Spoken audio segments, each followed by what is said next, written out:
Today, I've prepared the biography of Buddha.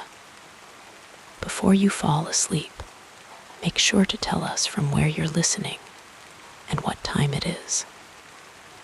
Now, calm down and listen to the story while falling asleep. I'm wishing you a cozy and comfortable night. Welcome to our peaceful journey through time as we explore the life of Siddhartha Gautama, known to the world as Buddha. As you rest your head on your pillow and let the tensions of the day melt away, we'll travel together to ancient India, where a prince would leave behind his royal life to discover profound truths about human existence. Let your breathing slow as we begin this gentle tale of enlightenment, compassion, and inner peace. The soft rhythm of Buddha's story will accompany you as you drift into tranquil slumber, carrying you to dreams filled with wisdom and serenity. In the gentle glow of a distant time, nearly 26 centuries ago, in the foothills of the Himalayan mountains, there existed a small kingdom called Shakya. This peaceful realm was nestled in what we now know as southern Nepal, where the land gradually rises to meet the towering peaks that seem to touch the very heavens. The kingdom was modest in size, but rich in natural beauty, with lush forests, flowing rivers, and fertile fields that stretched toward the horizon. It was here, in this serene landscape, that a child was born who would one day become known throughout the world as the Buddha, the enlightened one. Before he was Buddha, he was Prince Siddhartha Gautama, born into the royal family of the Shakya clan. His father was King Suddhodana, a respected ruler known for his wisdom and fair governance. His mother was Queen Maya, a woman of exceptional beauty and gentle disposition. The story of Siddhartha's birth is wrapped in the soft mists of legend. It is said that Queen Maya dreamed of a magnificent white elephant entering her side, a dream that wise men interpreted as a sign that she would give birth to a child of remarkable destiny. According to the ancient tales, the birth took place in the gardens of Lumbini, where Queen Maya had stopped to rest during a journey. As she reached up to touch the branch of a sal tree, her son was born, emerging from her right side. It is said that the newborn prince immediately took 7 steps, and lotus flowers blossomed beneath his feet. Queen Maya, unfortunately, passed away just 7 days after giving birth to Siddhartha. This early loss would be one of the first encounters the future Buddha would have with the impermanence of life, though he was far too young to understand it at the time. After his mother's passing, Siddhartha was raised by his mother's sister, Mahapajapati Gautami, who became his stepmother, and cared for him with all the love and tenderness a child could need. King Suddhodana was deeply devoted to his son. Shortly after Siddhartha's birth, the king invited a wise sage named Asita to the palace to bless the child and predict his future. Asita examined the baby prince and found the marks of greatness upon him. The sage told the king that Siddhartha would grow to become either a great world ruler or a great spiritual teacher who would show others the path to liberation from suffering. The king, naturally desiring worldly success for his son and heir, was determined that Siddhartha should follow the path of kingship rather than renunciation. And so, in the soft-lit chambers of the royal palace, young Siddhartha grew up surrounded by luxury and comfort. The king created an environment designed to shield his son from any knowledge of human suffering or religious thought. He built 3 palaces for the prince, one for each season, filled with beautiful gardens, soothing fountains, and all manner of delights to please the senses. Musicians played gentle melodies throughout the day. Dancers performed in colorful silks, and the finest chefs prepared delicious meals that satisfied every craving.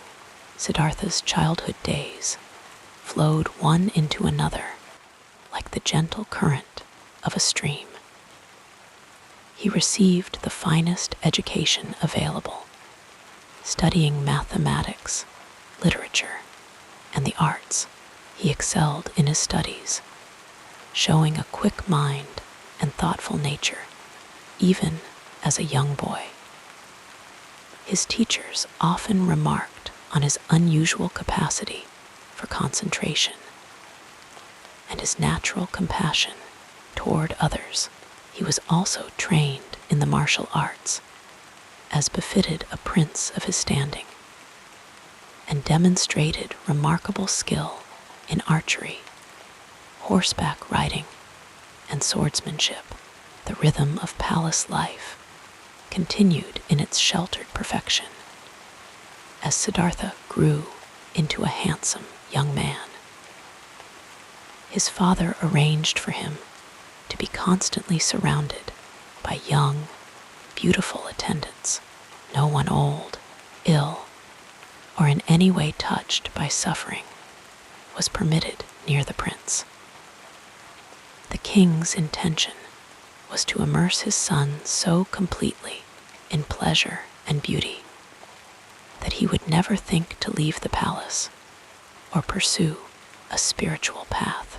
At the age of 16, Siddhartha was married to his cousin, Princess Yasudhara.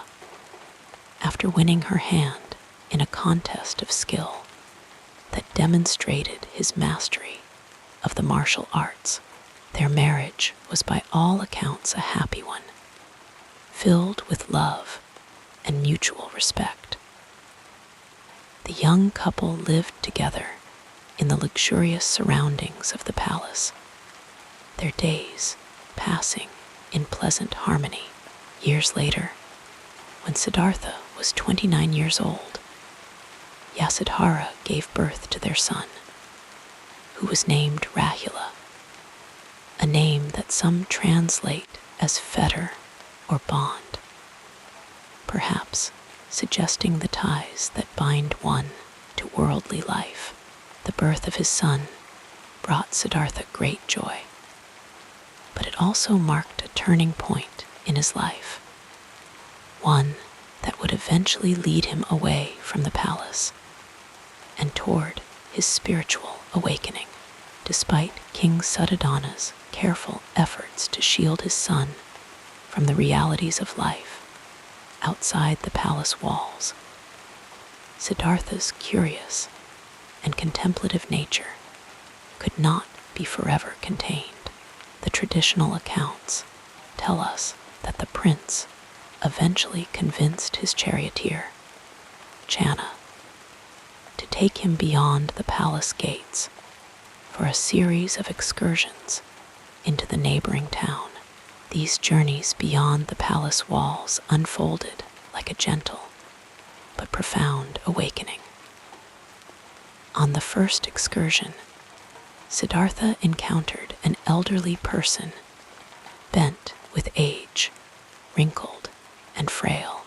Having never seen an old person before, the prince was deeply troubled and asked Channa about this strange sight. The charioteer explained the universal process of aging, that all people, if they live long enough, will grow old and weak. This revelation disturbed the young prince, who returned to the palace in a thoughtful mood. On a second journey, Siddhartha saw a person severely ill, lying by the roadside in pain and distress. Again, he questioned Channa, who explained the nature of sickness and how all beings are vulnerable to disease. The prince, who had never known illness in his sheltered life, was profoundly moved by this glimpse of suffering. During a third excursion, Siddhartha witnessed a funeral procession. He saw a lifeless body being carried on a bier, followed by weeping relatives. When he asked about this sight, Channa explained death, the inevitable end that comes to all living beings. The prince was deeply shaken by the realization that death awaits everyone, regardless of their wealth, status, or beauty. On a fourth journey, however, Siddhartha saw something that kindled a spark of hope within him. He encountered a wandering ascetic, a spiritual seeker who had renounced worldly possessions. The ascetic's face bore a serene expression, despite his simple clothes and lack of material comforts. Channa explained that this was someone who had left the householder's life to seek understanding and freedom from suffering. This sight made a profound impression on the young prince, suggesting that there might be a way to address the universal challenges of aging, illness, and death. These encounters, known in Buddhist tradition as the Four Sights, planted seeds of questioning in Siddhartha's mind. He began to see his luxurious life in the palace with new eyes: the dancing girls, the sumptuous feasts, the soft music, and beautiful gardens. All these pleasures that had once seemed so satisfying now felt hollow in the face of the inevitable suffering that awaited all beings. The night after his son Rahula was born, there was a celebration in the palace. Musicians played, dancers performed, and the halls were filled with laughter and joy. But Siddhartha found himself unable to join in the festivities. His mind was troubled by the questions that had been awakened by his journeys outside the palace. As the night deepened and the celebrations continued, he looked around at the sleeping forms of the dancers and musicians who had collapsed in exhaustion, their bodies in disarray, no longer graceful or alluring. In that moment, the palace that had been his home felt like a prison, and he made the momentous decision to leave. In the quiet hours before dawn, Siddhartha asked Channa to prepare his horse, Kanthaka.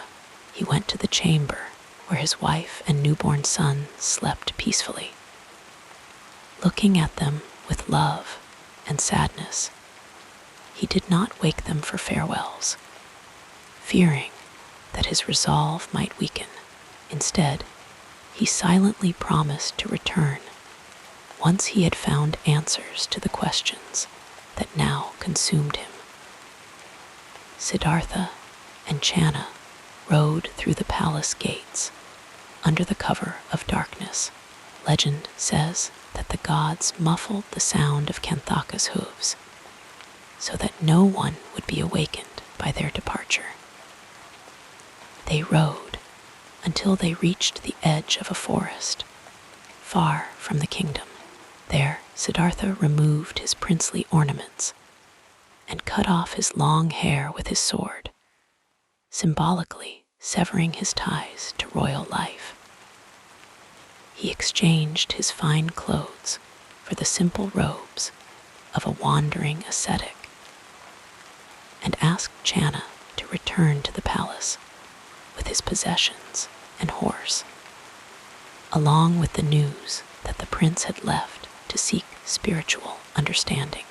This departure, known as the Great Renunciation, marked the beginning of Siddhartha's spiritual journey.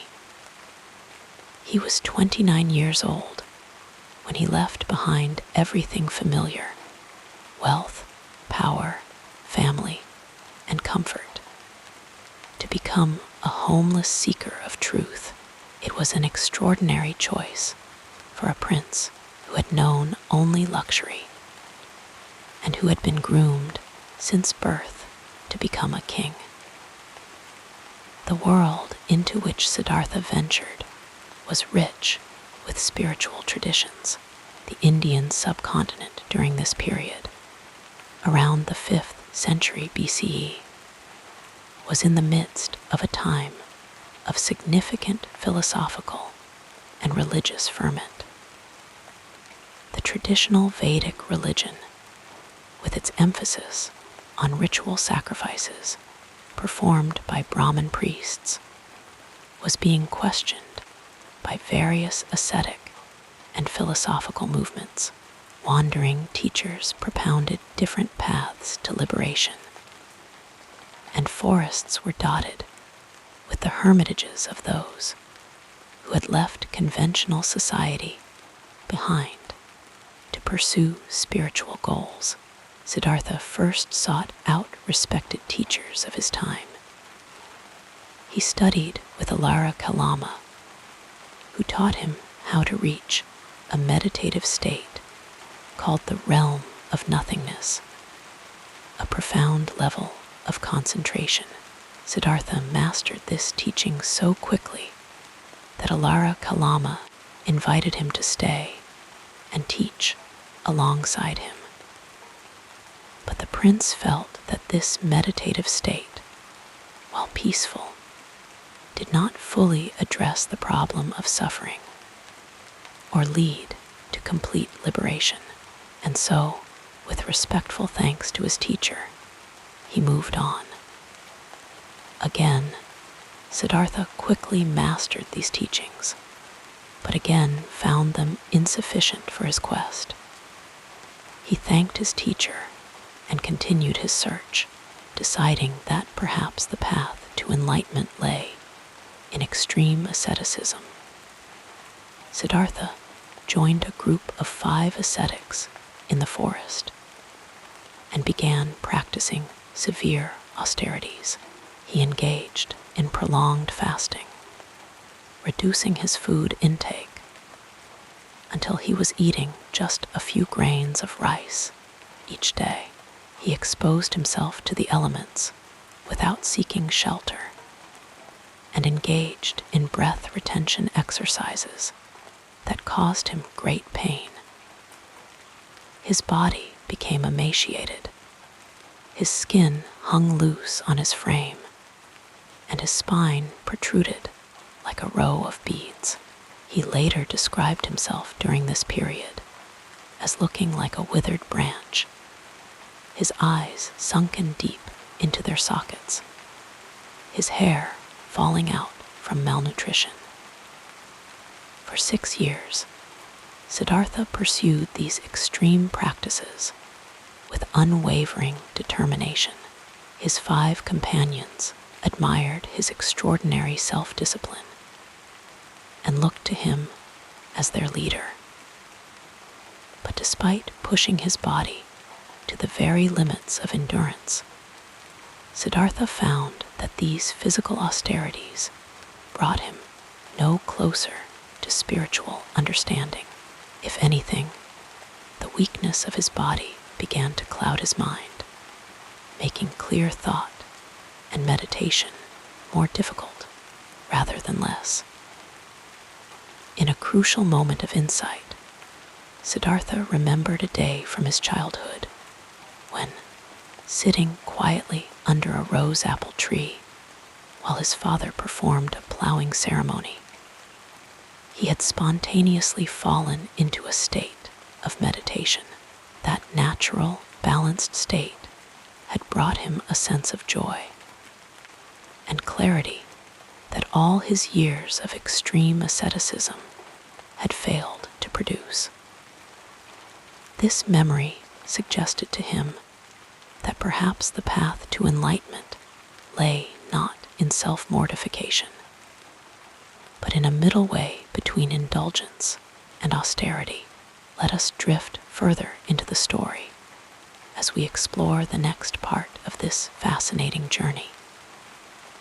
In the gentle embrace of time, long before the name Buddha echoed through the valleys and mountains of ancient India, there existed a family lineage that would one day give birth to one of history's most profound spiritual teachers. Let us drift back, like autumn leaves carried on a tranquil stream, to the ancestral roots of Siddhartha Gautama, who would later become known as the Buddha, the Enlightened One. The story begins in the northeastern region of the Indian subcontinent, in a land where the Himalayan foothills gradually descended into the fertile plains watered by gentle rivers. Here, among the Shakya clan, a noble lineage flourished. The Shakyas were not the rulers of a vast empire, but rather the caretakers of a modest republican state, where decisions were made collectively by council, rather than by the decree of a single monarch. Imagine the soft murmur of voices in council chambers, the rustle of simple yet dignified robes, the quiet authority carried through generations. Siddhartha's father, Suddhodana, was a respected leader among the Shakyas, often referred to as a king in later accounts, though perhaps more accurately described as a chief or elder statesman. Suddhodana's ancestry stretched back through generations of noble Shakya leaders, each one adding threads to the tapestry of family tradition that would eventually envelop young Siddhartha. The family belonged to the Kshatriya caste, the warrior nobles whose duty it was to protect and govern, to uphold justice and maintain order in their society. The Shakya lineage traced its origins to the legendary Ikshvaku dynasty, said to descend from the solar line of kings. Ancient family stories, passed down through countless evenings around glowing hearths, spoke of an ancestor named Akaka, who had founded their clan in days long past. These stories were breathed into Siddhartha's consciousness from his earliest days, forming the foundation of his understanding of his place in the world. Suddhodana made his home in Kapilavastu, a city nestled in what is now the border region between Nepal and India. Picture the city as it might have been in those days, not a bustling metropolis, but a tranquil settlement surrounded by fields of rice and barley that swayed gently in the breeze. The royal compound would have featured wooden buildings with wide verandas, designed to catch cooling breezes during the warm seasons.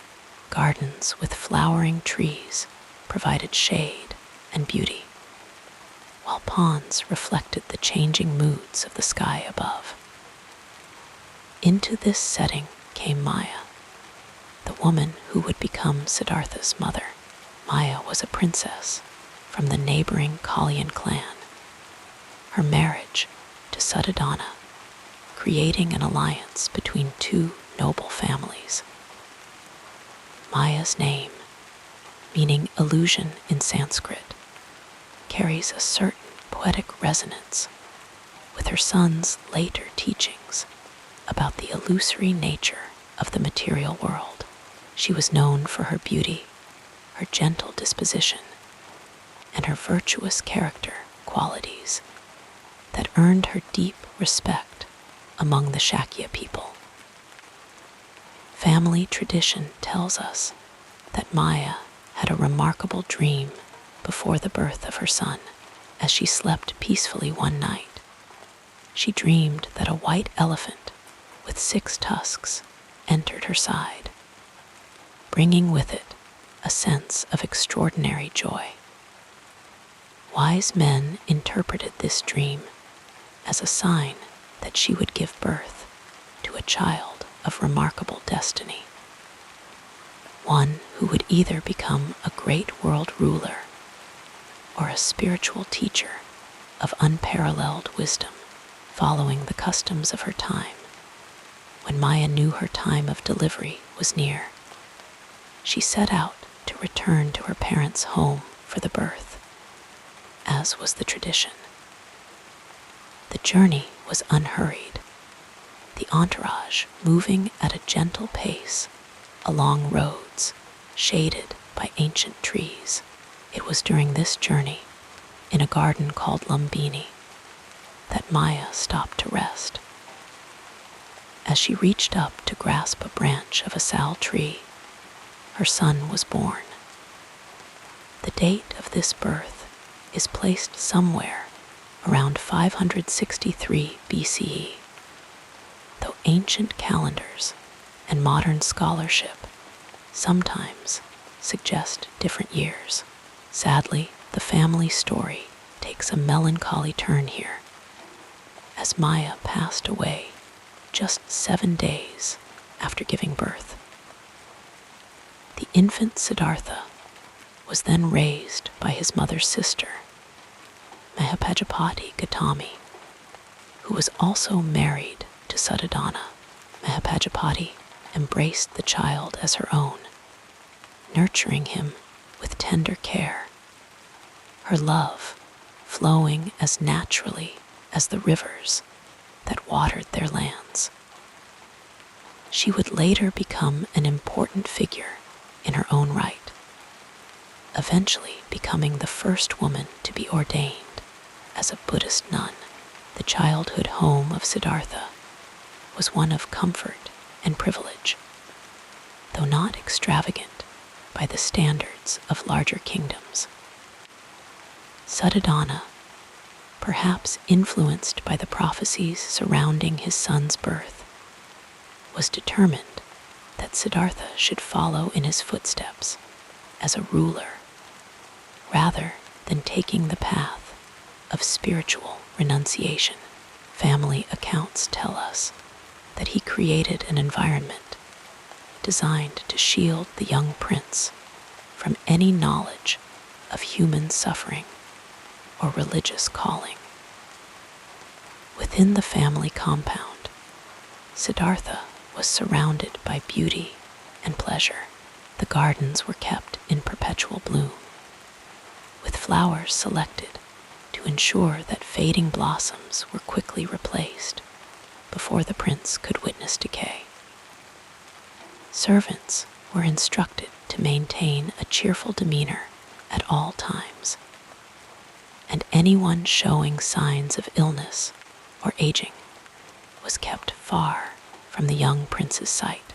In this carefully curated world, Siddhartha passed his early years learning the arts of governance, martial skills, literature, and mathematics, all the knowledge deemed necessary for a future leader. The family's daily rhythms followed the ancient traditions of their culture. Mornings might begin with gentle prayers and offerings, the soft chanting of mantras mingling with the first bird song of the day. Meals would be taken in accordance with ritual purity, with attention paid to the proper preparation and serving of food. Seasonal celebrations marked the turning of the year. The harvest festivals, the welcoming of monsoon rains, the commemoration of ancestors, in keeping with the customs of noble families. Siddhartha was married at a young age to a beautiful cousin named Yasodhara. Their union followed the traditional pattern of arranged marriages among the nobility, designed to strengthen family alliances and ensure the continuation of the lineage. Yasodhara was said to be a woman of exceptional character and intelligence, a fitting partner for the thoughtful young prince. In time, she gave birth to a son, Rahula, whose name carries a somewhat unusual meaning, fetter or bond, perhaps reflecting Siddhartha's growing awareness of the attachments that tied him to worldly life. Throughout these years of family life, there flowed an undercurrent of spiritual tradition. The religious context of Siddhartha's upbringing was rich and complex. The dominant spiritual framework was that of Brahmanism, the precursor to what we now call Hinduism. This ancient tradition emphasized ritual sacrifice, the authority of the Vedic texts, and a social order based on the caste system. The family would have participated in seasonal rituals, maintained household shrines, and shown proper respect to wandering holy men who were a common sight in the India of that time. Yet the era was also one of spiritual questioning and innovation. Various Shramana movements, groups of ascetics and philosophers who challenged orthodox Brahmanical teachings, were gaining prominence. These seekers questioned the efficacy of ritual sacrifice, explored new forms of meditation, and proposed alternative paths to spiritual liberation. Some rejected the authority of the Vedas entirely, while others sought to reinterpret ancient wisdom for a new age. This spiritual ferment would eventually influence Siddhartha's own quest for understanding. Family stories tell of a pivotal moment in Siddhartha's early life when he accompanied his father to a traditional plowing ceremony that marked the beginning of the agricultural season. As the field was being prepared, with oxen drawing wooden plows through the rich earth, the young prince sat in the shade of a rose apple tree. While others were engaged in the festivities, Siddhartha's attention turned inward. Without instruction or effort, he slipped into a state of meditation, experiencing a natural sense of joy and clarity that made a deep impression on his young mind. This experience, so different from the sensual pleasures that filled his days, planted a seed that would later blossom into his spiritual quest. As Siddhartha grew into manhood, the carefully maintained illusion of a perfect world began to fray at the edges. Despite his father's precautions, the prince eventually encountered the realities that had been hidden from him. In what later accounts describe as the four sights, Siddhartha, on separate occasions, observed an old man bent with age, a person suffering from severe illness, a corpse being carried to cremation, and a serene ascetic who had renounced worldly attachments. These encounters shattered the protective bubble his family had created around him, revealing the universal sufferings of aging, sickness, and death, as well as the possibility of a spiritual response to these challenges. The impact of these revelations was profound. The young prince, now 29 years old, found himself unable to continue his comfortable existence, knowing what he now knew. Family accounts tell us that one night, after gazing upon his sleeping wife and newborn son, Siddhartha made the momentous decision to leave his family and palace behind, with his faithful charioteer Channa as his only companion. He slipped away under the cover of darkness, exchanging his royal garments for the simple robes of a wandering seeker. This departure, known as the Great Renunciation, marked a radical break with family tradition. By choosing the path of a homeless seeker rather than fulfilling his duties as husband, father, and future ruler, Siddhartha challenged the very foundations of the social order into which he had been born. For the family he left behind his father Suddhodana, his wife Yasodhara, his young son Rahula, this departure must have brought confusion and pain.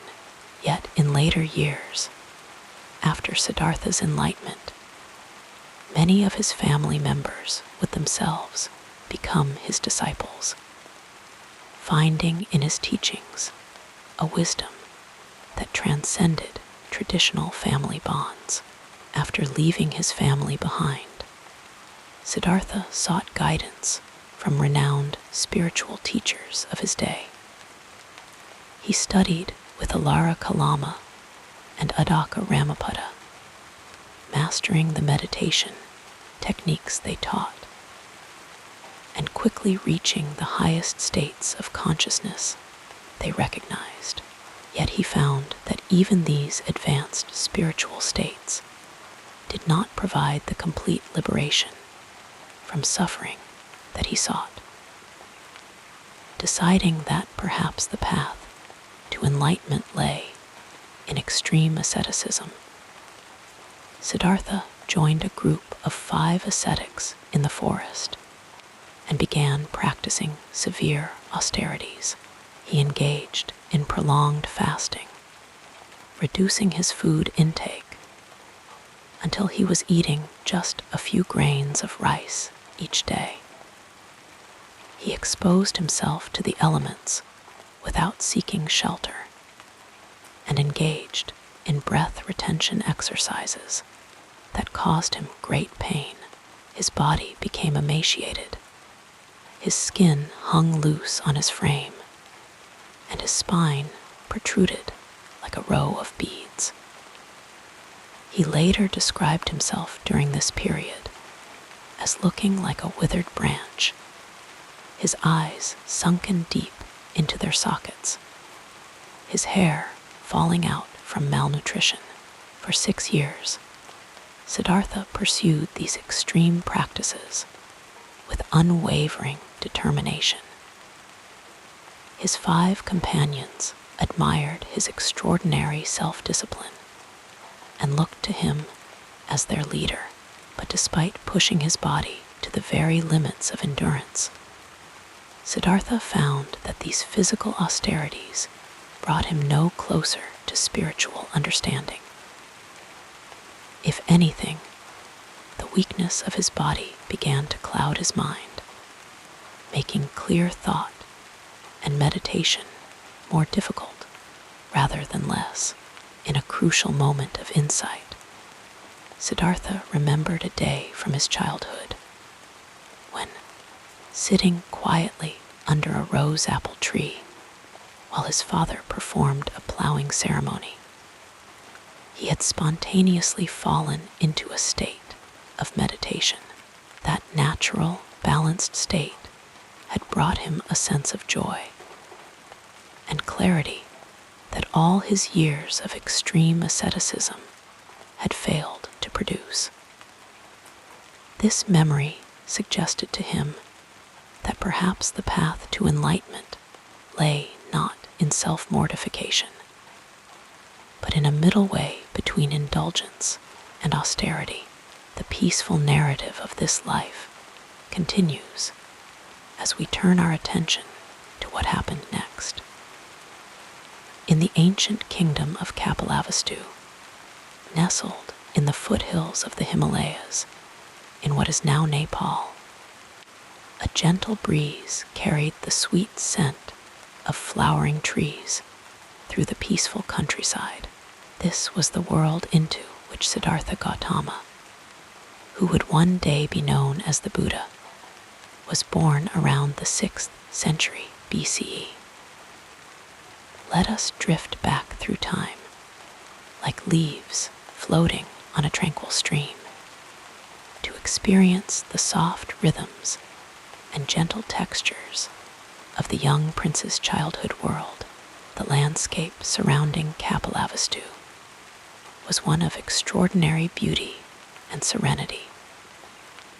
Rolling hills covered in lush greenery stretched toward the distant mountains, their peaks sometimes visible on clear days, capped with snow that gleamed like polished silver in the sunlight. The fertile plains were watered by meandering rivers that flowed unhurriedly through the countryside, their surfaces reflecting the vast blue sky above.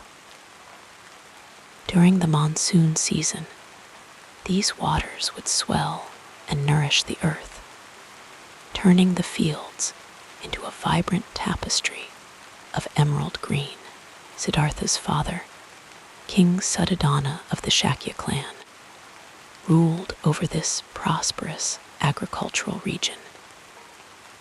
The Shakyas were not a mighty empire, but rather a republican confederation with a council of elders.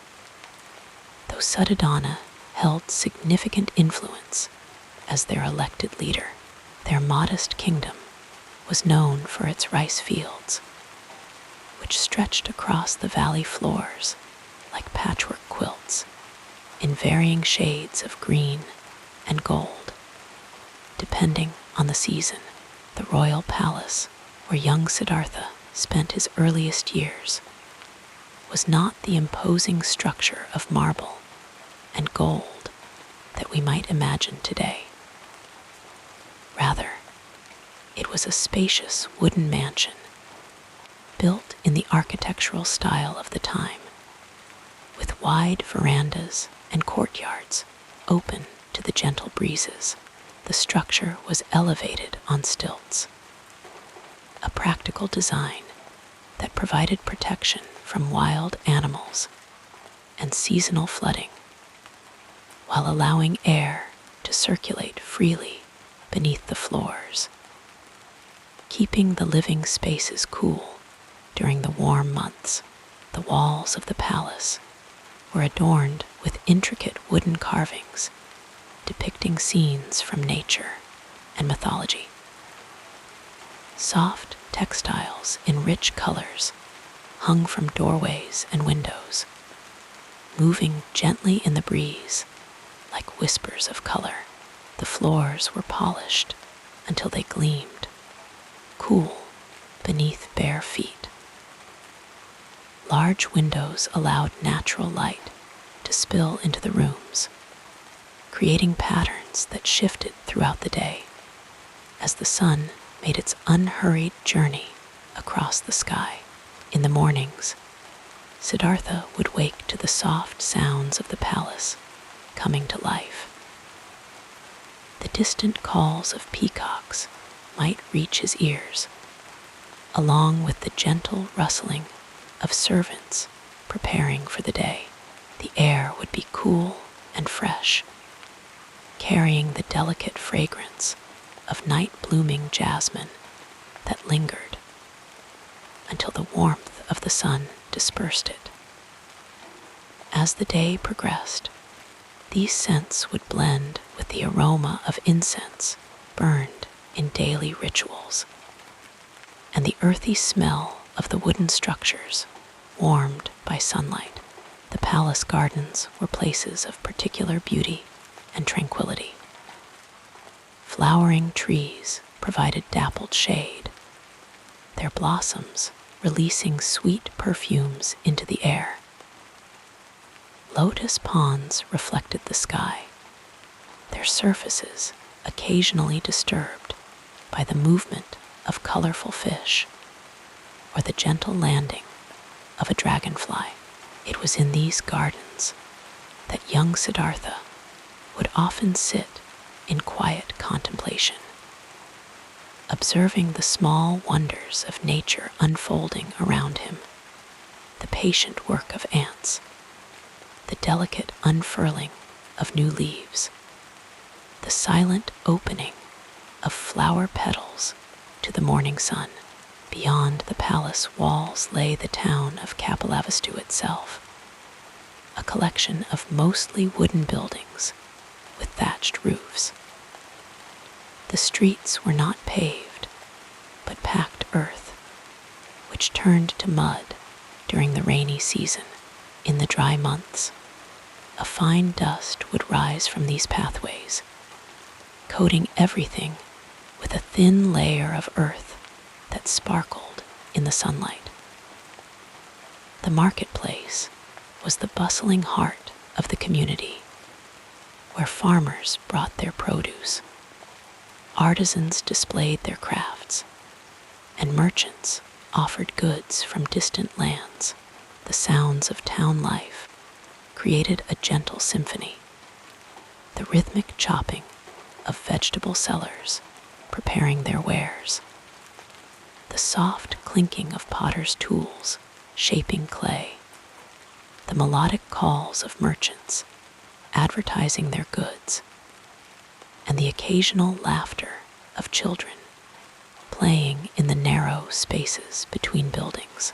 The air was rich with the mingled scents of spices, fresh fruits, flowers, cooking fires, and the earthy smell of cattle that wandered freely through the streets. As the son of the ruler, Siddhartha was largely sheltered from the ordinary life of the town. His father, anxious to fulfill a prophecy that his son would become either a great king or a great spiritual leader, endeavored to keep Siddhartha surrounded by luxury and pleasure, hoping to bind him to the worldly path of kingship rather than the spiritual path of renunciation. To this end, King Suddhodana created for his son a carefully curated environment of beauty and comfort. The young prince resided in 3 different palaces suited to the changing seasons, one for the hot season with cooling features, one for the rainy season that provided shelter from the downpours, and one for the cooler months that captured and preserved warmth. Each was filled with beautiful objects, comfortable furnishings, and attended by servants who anticipated his every need. The fabrics that touched Siddhartha's skin were the finest available soft cotton for the warm days, light silk that seemed to float above the body rather than rest upon it, and during cooler times, warm wool from mountain sheep, processed until it was as soft as a cloud. His food was prepared by skilled cooks who created dishes that delighted all the senses, visually beautiful arrangements, enticing aromas, complex flavors, varied textures, and even the gentle sounds of sizzling preparations would create a full sensory experience at each meal. Music often filled the air in these palatial surroundings. Musicians skilled in various instruments would play soothing melodies that drifted through the open spaces of the palace. The vina, a stringed instrument with a gourd resonator, might produce notes that seemed to float in the air like bubbles on a still pond. Flutes made of bamboo would release melodies as light and clear as mountain streams. Drums beaten with a gentle touch would create rhythms reminiscent of rainfall or heartbeats. Young attendants, selected for their beauty and artistic talents, surrounded the prince. They were trained in dance, music, and conversation, ensuring that Siddhartha was always entertained and engaged.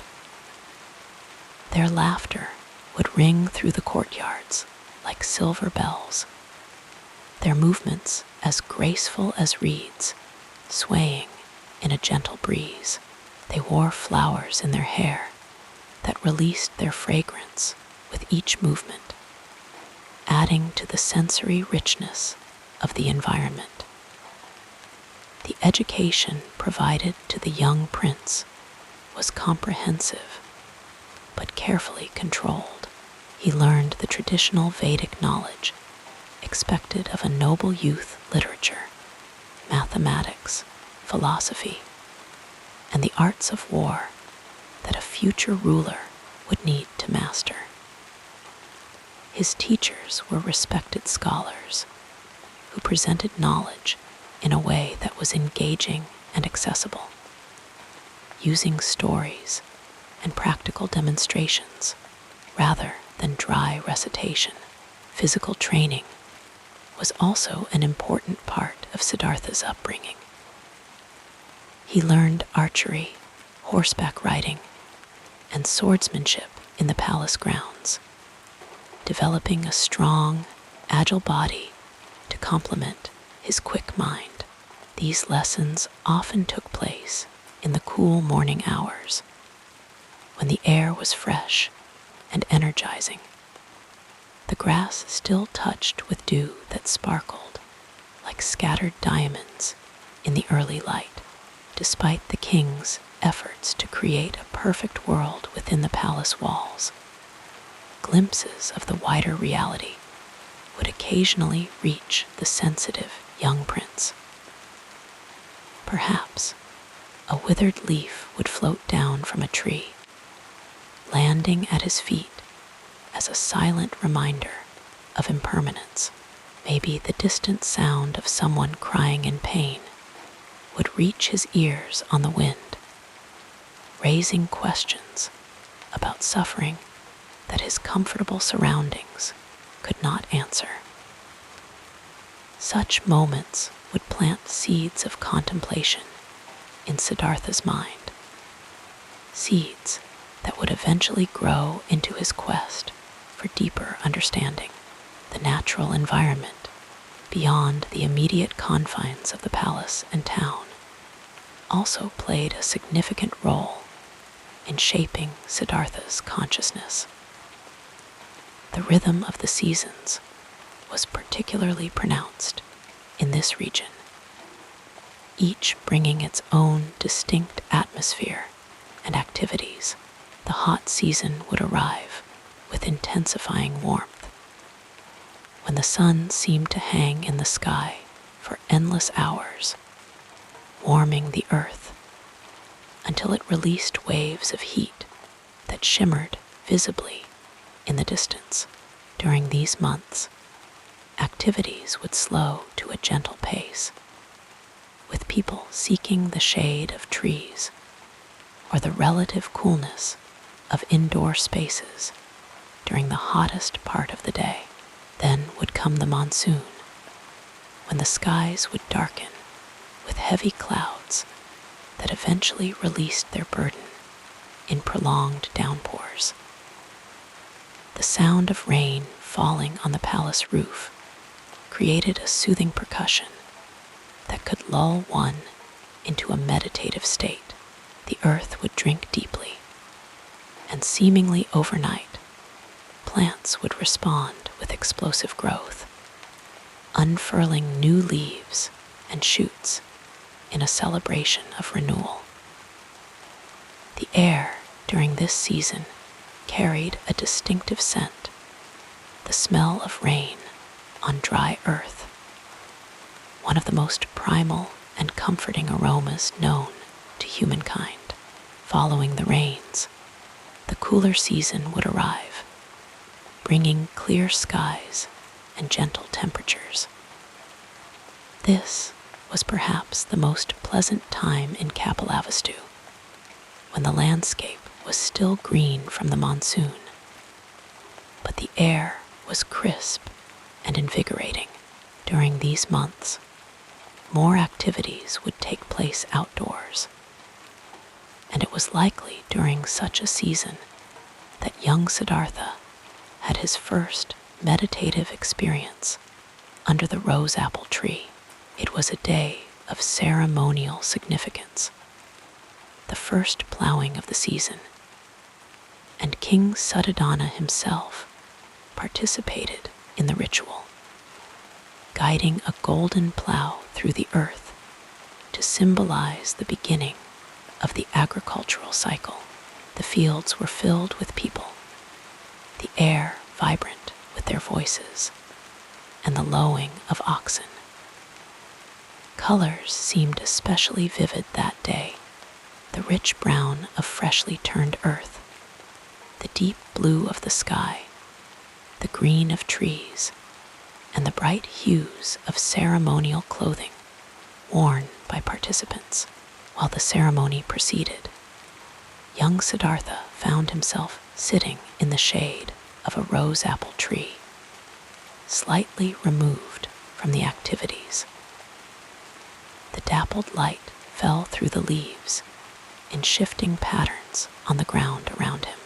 The sounds of the ceremony grew distant as his attention turned to his immediate surroundings: the gentle movement of leaves in the breeze, the industrious work of insects in the grass, the rhythm of his own breath moving in and out like the tide. Without instruction or effort, the young prince slipped into a state of natural meditation. His mind became still like the surface of a lake on a windless day, reflecting everything around it with perfect clarity while remaining undisturbed. A sense of joy arose within him, not the excited happiness of a child at play, but something deeper and more profound, a contentment that seemed to come from being fully present in the moment, connected to everything around him, yet perfectly at peace within himself.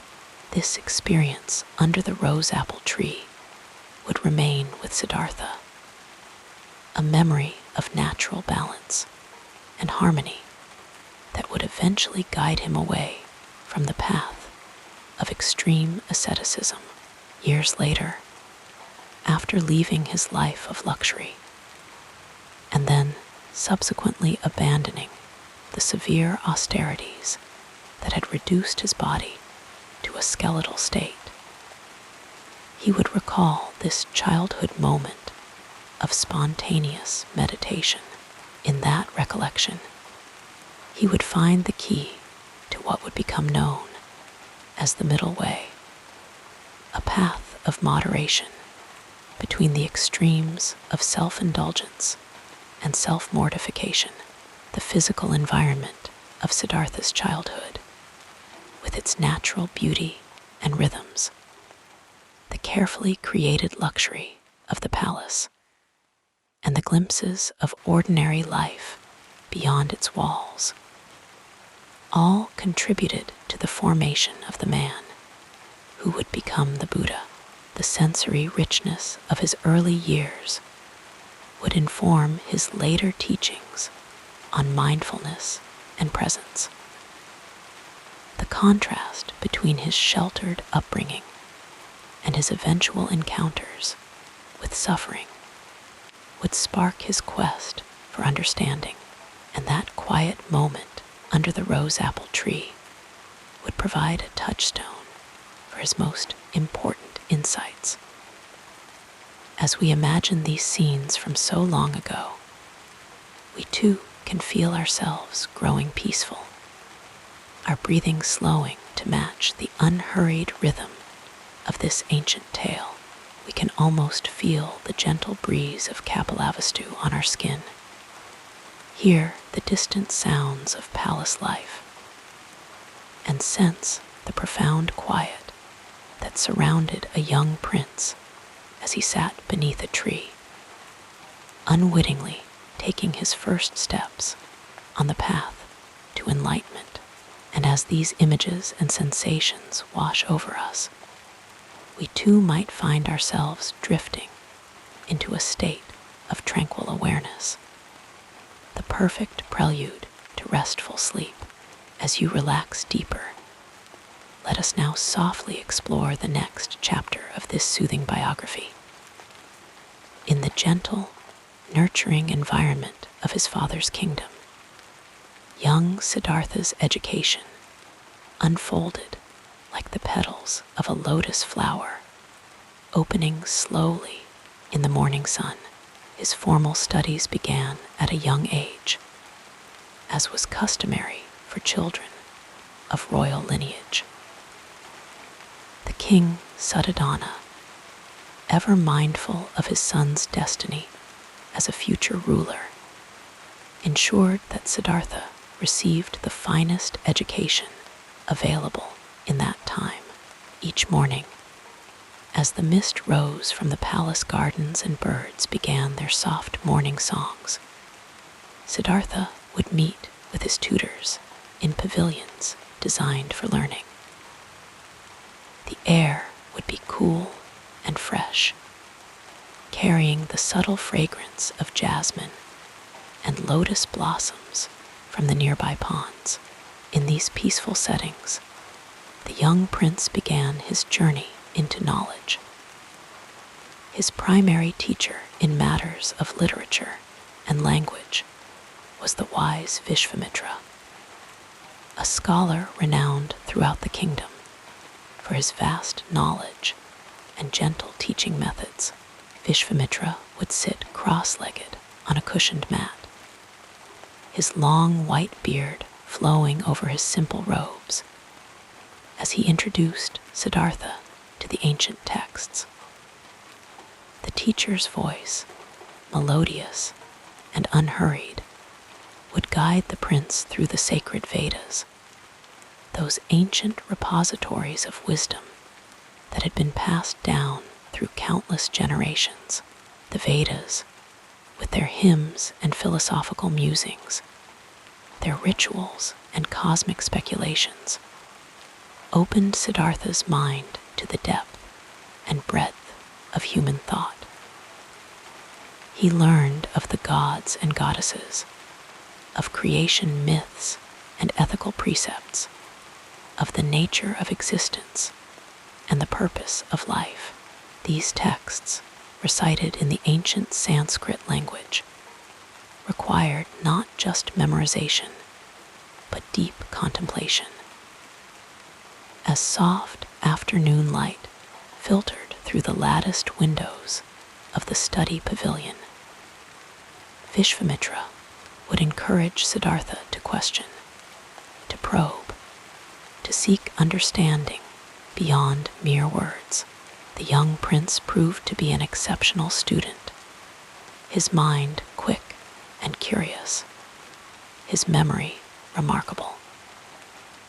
He could recite lengthy passages after hearing them just once, and more importantly, he could discern the deeper meanings beneath the surface of the texts. In addition to these literary pursuits, Siddhartha received instruction in mathematics and astronomy from the scholar Arjuna. Under the night sky, teacher and student would observe the movements of stars and planets, learning to calculate their positions and predict their journeys across the heavens. Arjuna taught the prince how numbers could reveal patterns in nature, how mathematics could describe the world in its purest form. These lessons took place in the cool evening hours when the palace was growing quiet and the stars emerged like scattered diamonds on a velvet cloth. The martial arts formed another essential component of Siddhartha's education. Despite his father's wish to shield him from all aspects of warfare, the king recognized that a prince must know how to defend himself and his kingdom. And so, in a courtyard of smooth sand, surrounded by flowering trees, the young prince learned the arts of combat from Keshantaidva, a master warrior whose movements flowed like water despite his advancing years. Keshantaidva taught Siddhartha archery, swordsmanship, wrestling, and horsemanship. The prince excelled in all these disciplines, his natural grace and focus allowing him to master techniques that others struggled with for years. Yet even in these martial pursuits, Siddhartha displayed a thoughtfulness that set him apart. He questioned the purpose of combat, sought to understand the psychology of conflict, and always preferred victory through skill rather than force. Perhaps the most influential aspect of Siddhartha's education came not from formal instruction, but from his interactions with the court philosophers and visiting sages.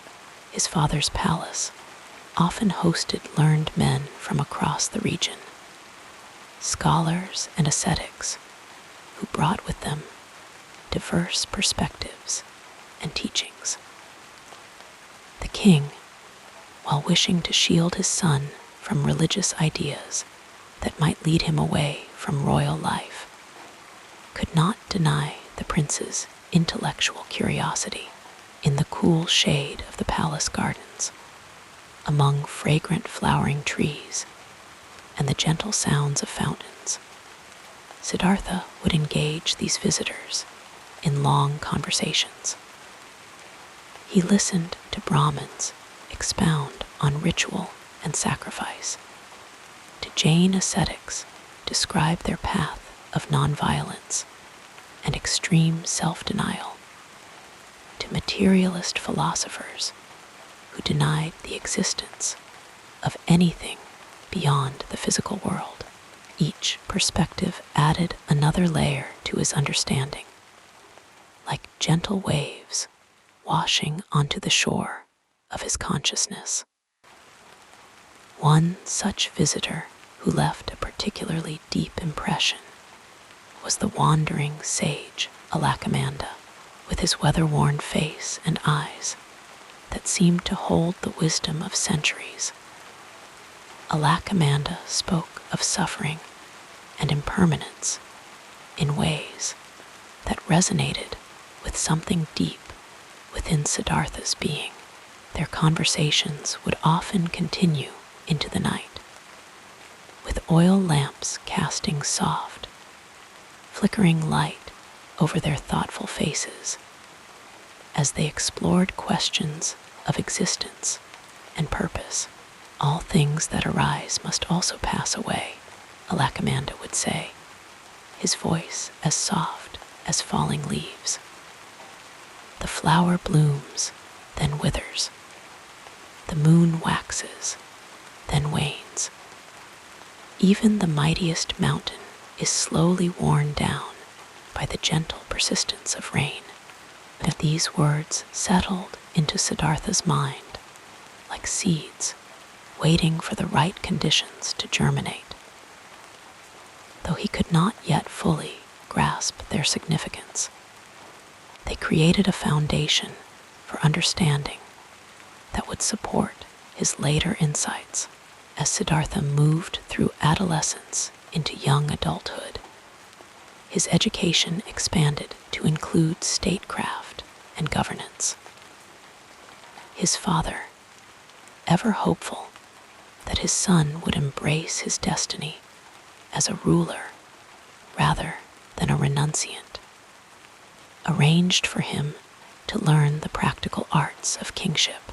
Advisors and ministers would visit the prince in a spacious chamber overlooking the palace grounds, where they would discuss taxation, justice, diplomacy, and the management of resources. These lessons, while necessary for a future king, often left Siddhartha feeling unsatisfied. He could see the limitations of political solutions, the way that even the most benevolent governance could not address the fundamental problems of human existence. Still, he applied himself diligently, understanding that knowledge of any kind had value. Throughout these years of education, Siddhartha maintained his connection to nature and to the spontaneous meditative awareness he had first experienced under the rose-apple tree. Sometimes, when his studies became too abstract, or when the palace felt too confining, he would return to the gardens, finding a quiet spot beneath a flowering tree where he could sit in stillness. In these moments of quiet contemplation, something would shift in his consciousness. The boundaries between himself and the world would soften. He would become aware of the interconnectedness of all things, the movement of air through leaves, the dance of light and shadow, the songs of birds, the subtle fragrance of flowers, all flowing together in a harmonious whole. These experiences, though brief, nourished something essential in him, like rain sustaining a hidden spring. By his 16th year, Siddhartha had mastered all the conventional subjects offered to a prince of his standing. His teachers marveled at his intelligence, his physical prowess, and his depth of character. He could debate philosophy with learned scholars, compose poetry that moved listeners to tears, shoot an arrow with unerring accuracy, and govern with wisdom beyond his years. Yet despite these accomplishments, a subtle restlessness had begun to stir within him. This restlessness was not the typical youthful desire for adventure or new experiences. Rather, it was a profound questioning that arose from the center of his being. Despite all his learning, despite all the luxury that surrounded him, despite his father's careful efforts to create a perfect world within the palace walls, Siddhartha sensed that something essential was missing from his understanding. His intellectual development had reached a point where the contradictions in the various philosophical systems he had studied became apparent. The Vedic traditions spoke of eternal souls and divine beings, while some philosophers denied their existence entirely. Ascetics claimed that self-denial was the path to liberation, while others advocated ritual and sacrifice. Some taught that the world was governed by fate, others that human actions determined all outcomes.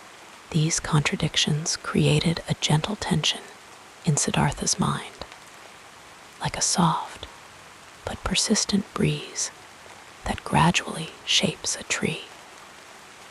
he began to realize that truth might not be found in texts or teachings alone, but through direct experience and personal insight. Around this time, as if responding to his inner questioning, Siddhartha's father arranged for his marriage to the beautiful and accomplished Princess Yasodhara. The wedding ceremonies lasted for days, filled with music, dance, flowers, and celebration.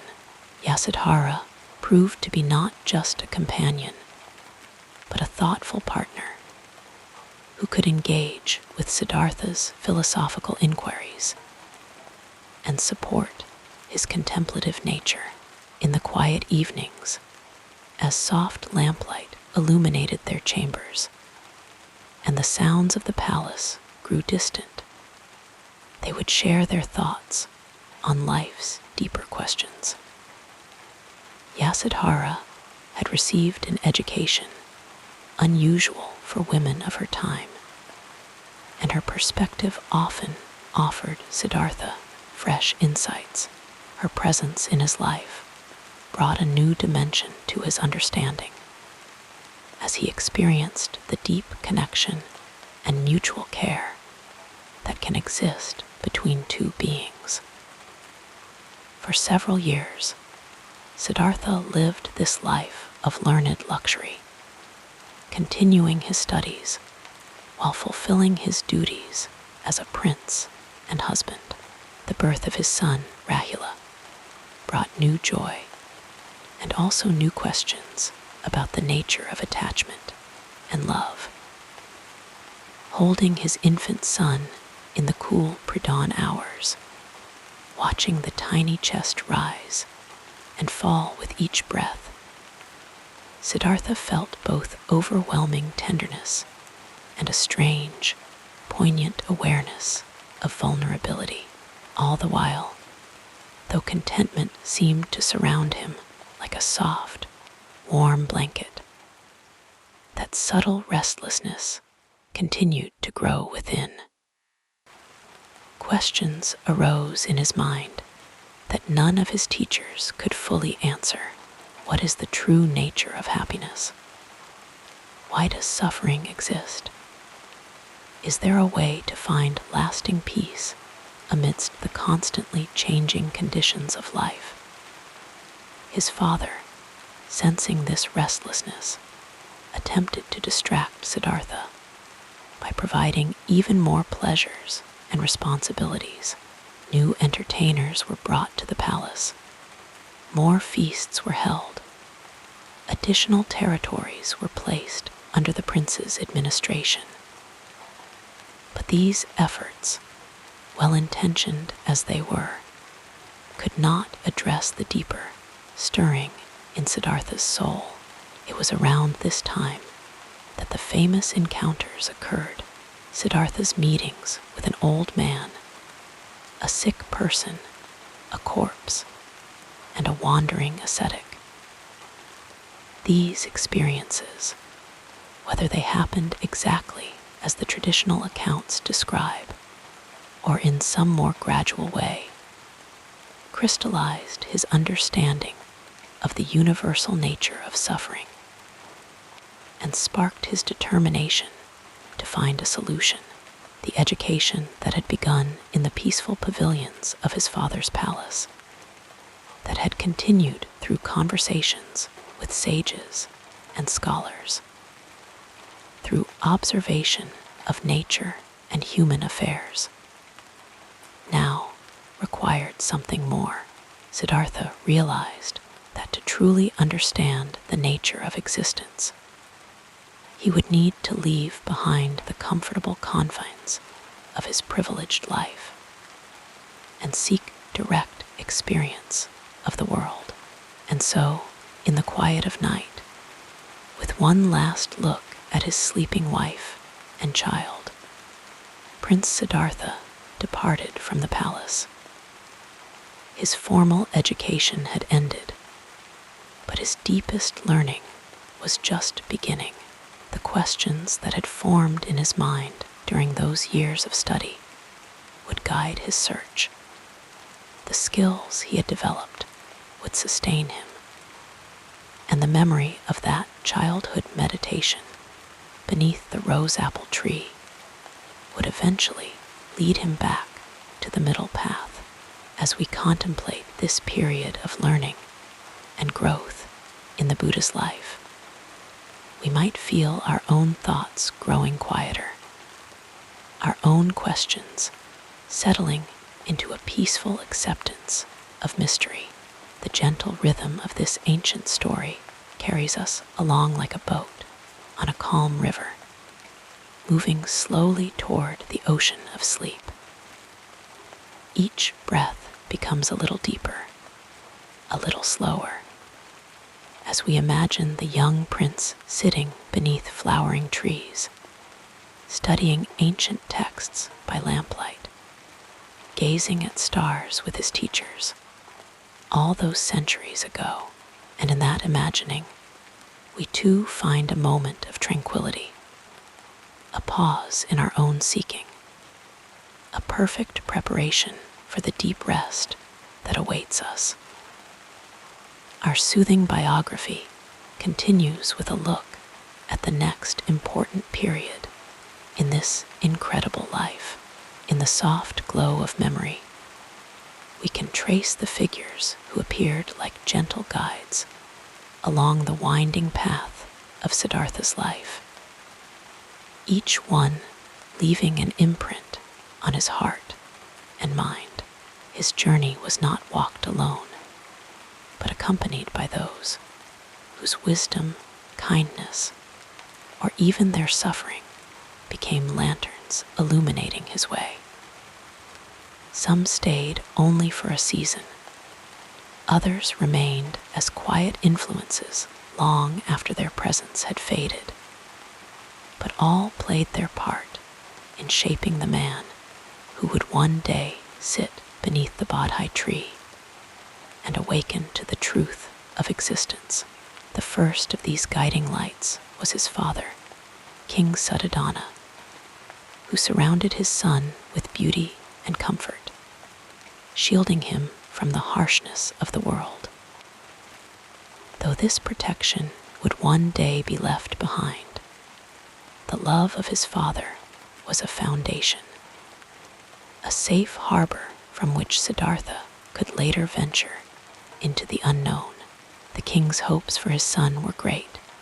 He wished him to be a mighty ruler, a conqueror of lands, but destiny had other plans. Still, in those early years, the palace gardens, the tutors carefully chosen to instruct the young prince in arts and philosophy, the gentle rhythm of courtly life, all these were gifts that would later serve him in unexpected ways.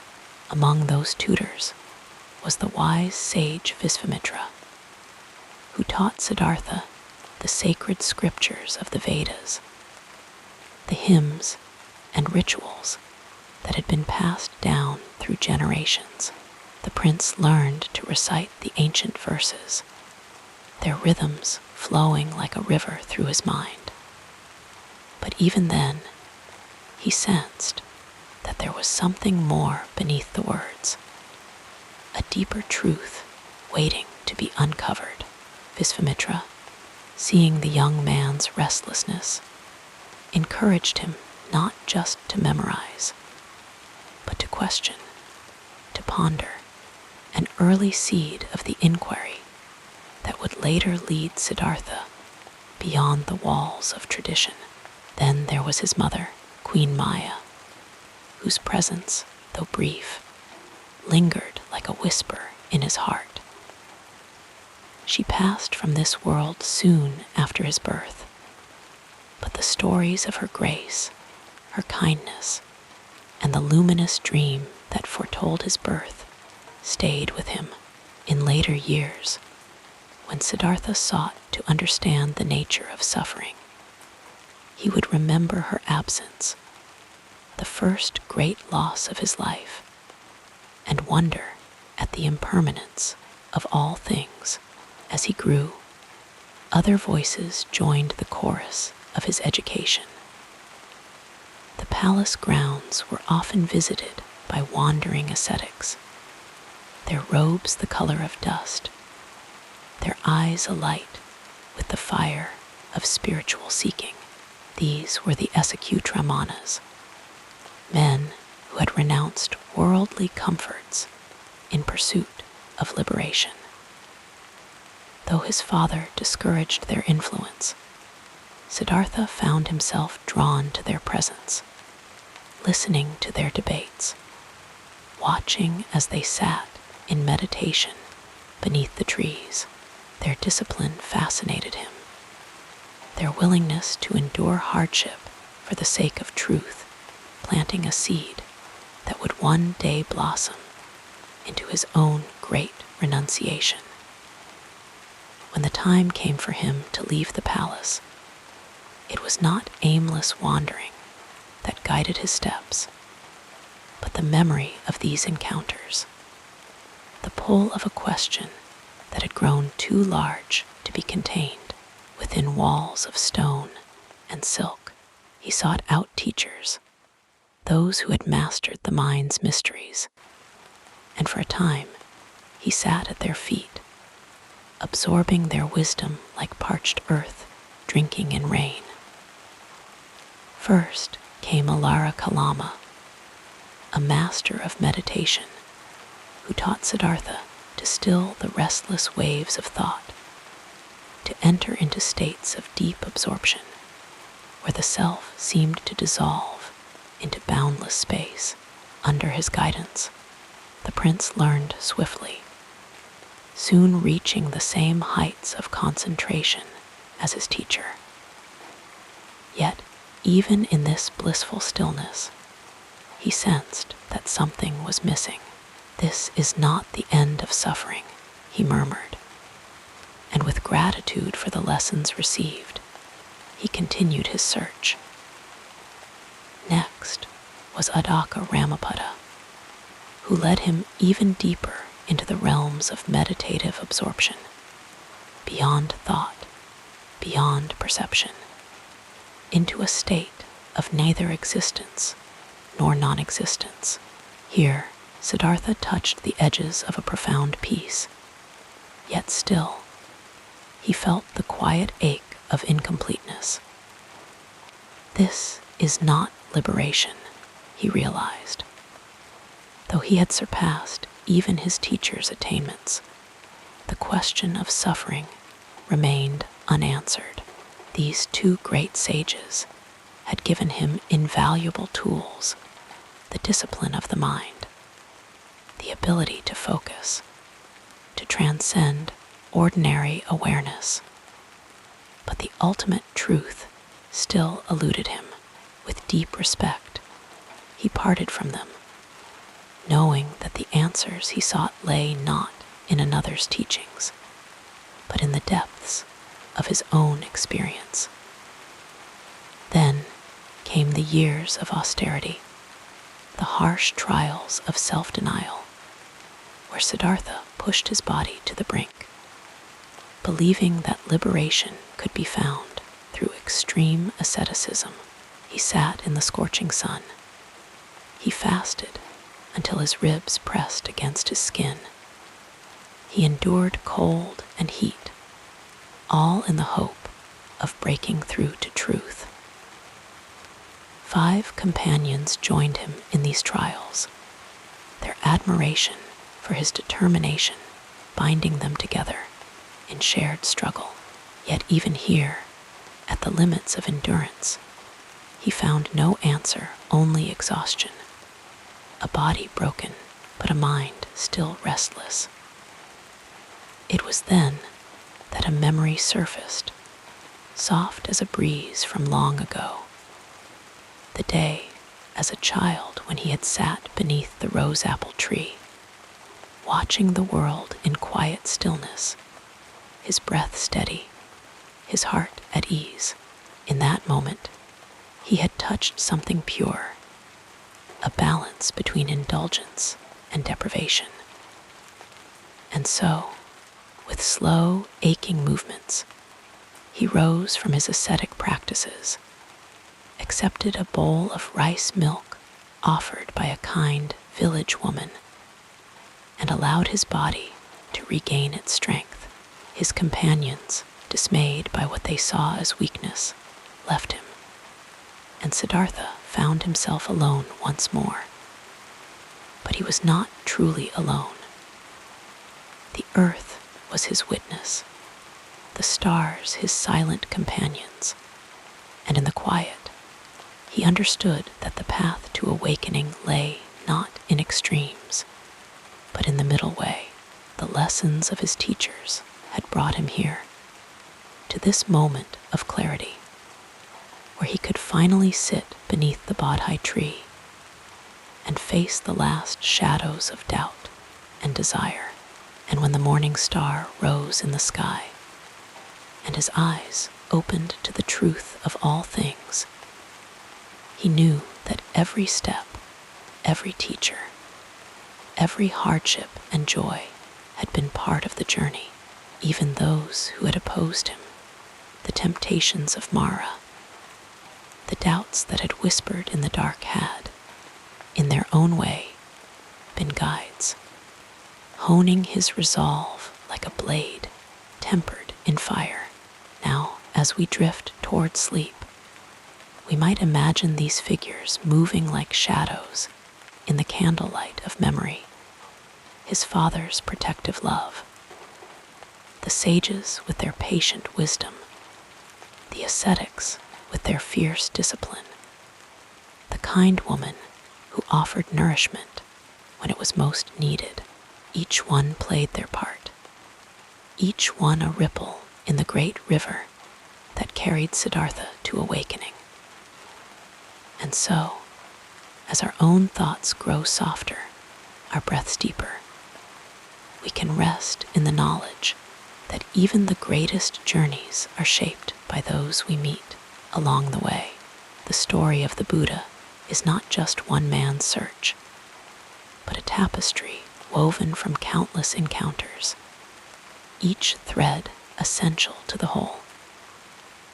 And in this understanding, we too can surrender to the quiet, trusting that whatever guides us, whether teachers, dreams, or the silent voice within, will lead us, in time, to our own moment of peace.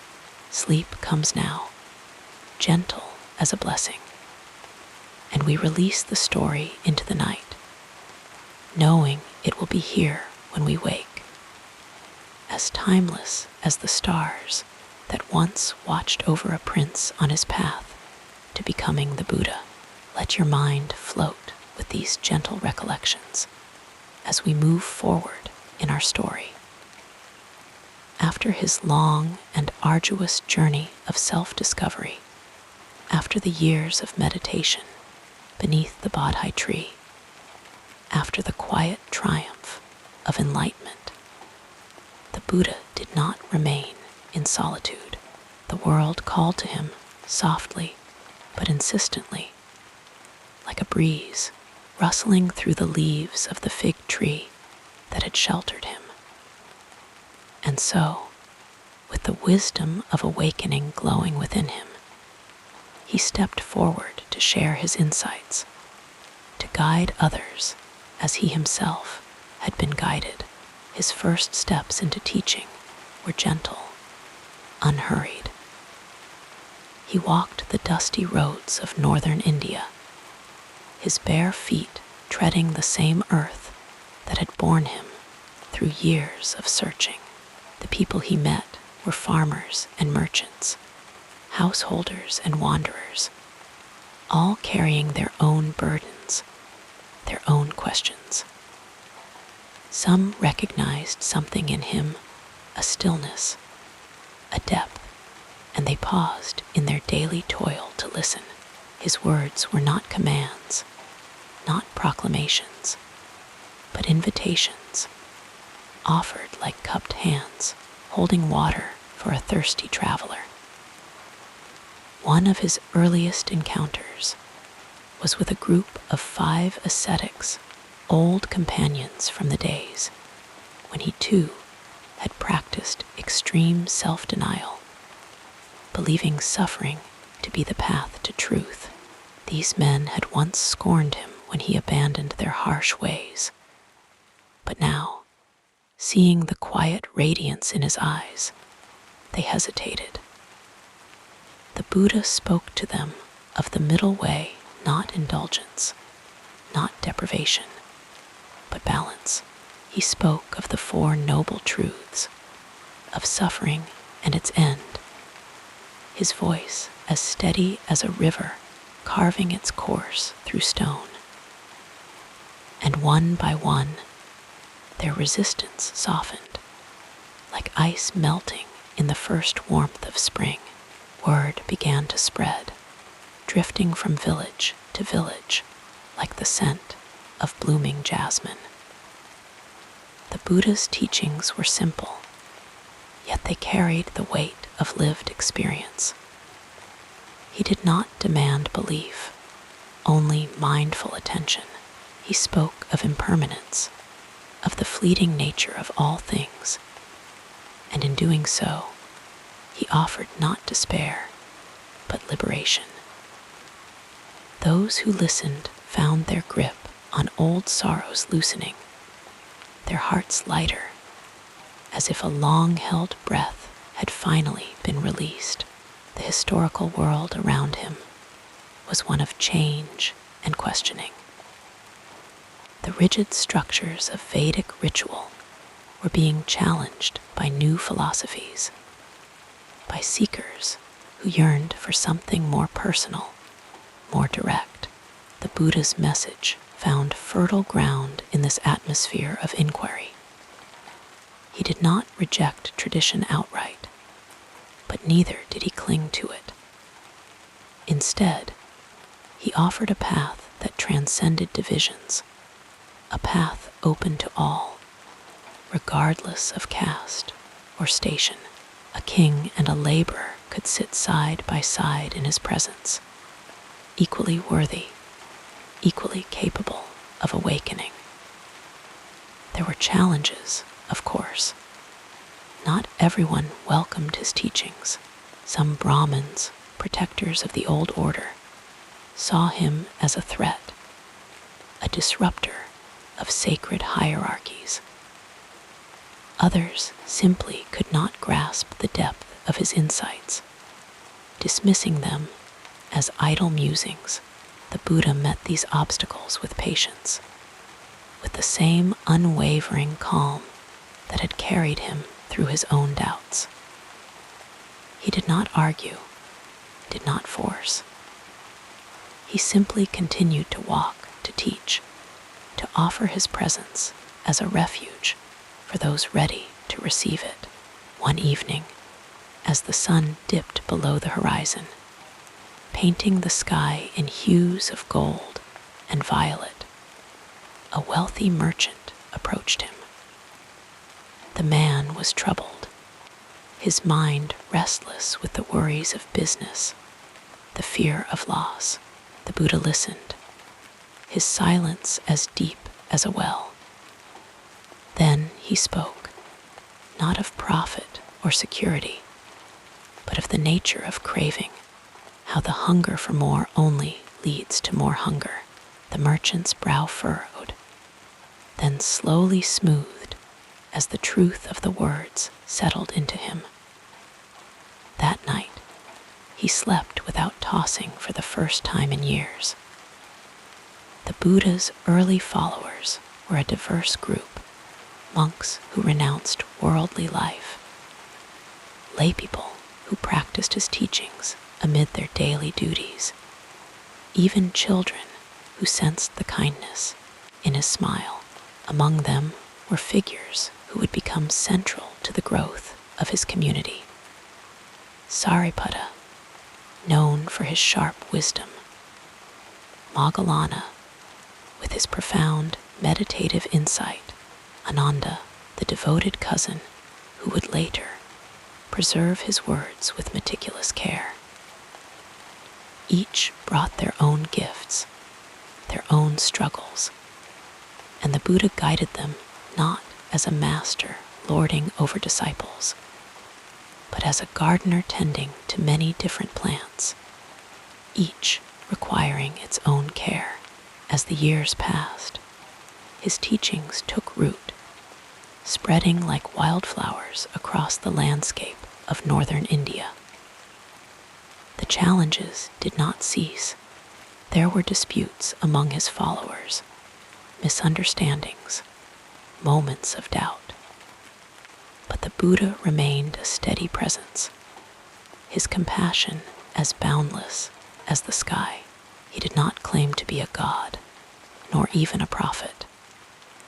He was simply a man who had awakened, and in sharing that awakening, he offered the world a gift beyond measure, the possibility of peace, not in some distant heaven, but here, in this very moment. And so, as the night deepens and our own awareness softens, we can imagine him still, sitting beneath a tree, his voice a murmur in the rustling leaves, his teachings a lantern in the darkness. His early career was not marked by grand conquests or dramatic triumphs, but by countless small moments of connection, each one a stitch in the vast tapestry of his legacy. And in that thought, we too can rest, knowing that even the smallest acts of kindness, of wisdom, ripple outward in ways we may never see. Sleep draws nearer now, and the story fades like embers glowing softly in the dark. The Buddha's journey continues, but for now, we release it, trusting that tomorrow, or in dreams, we may return to walk beside him once more. Drifting like clouds across the evening sky, we now move to the next part of this calming life story. As the seasons turned and the years unfolded, the Buddha's presence became a quiet but unshakable force in the lives of those who sought him.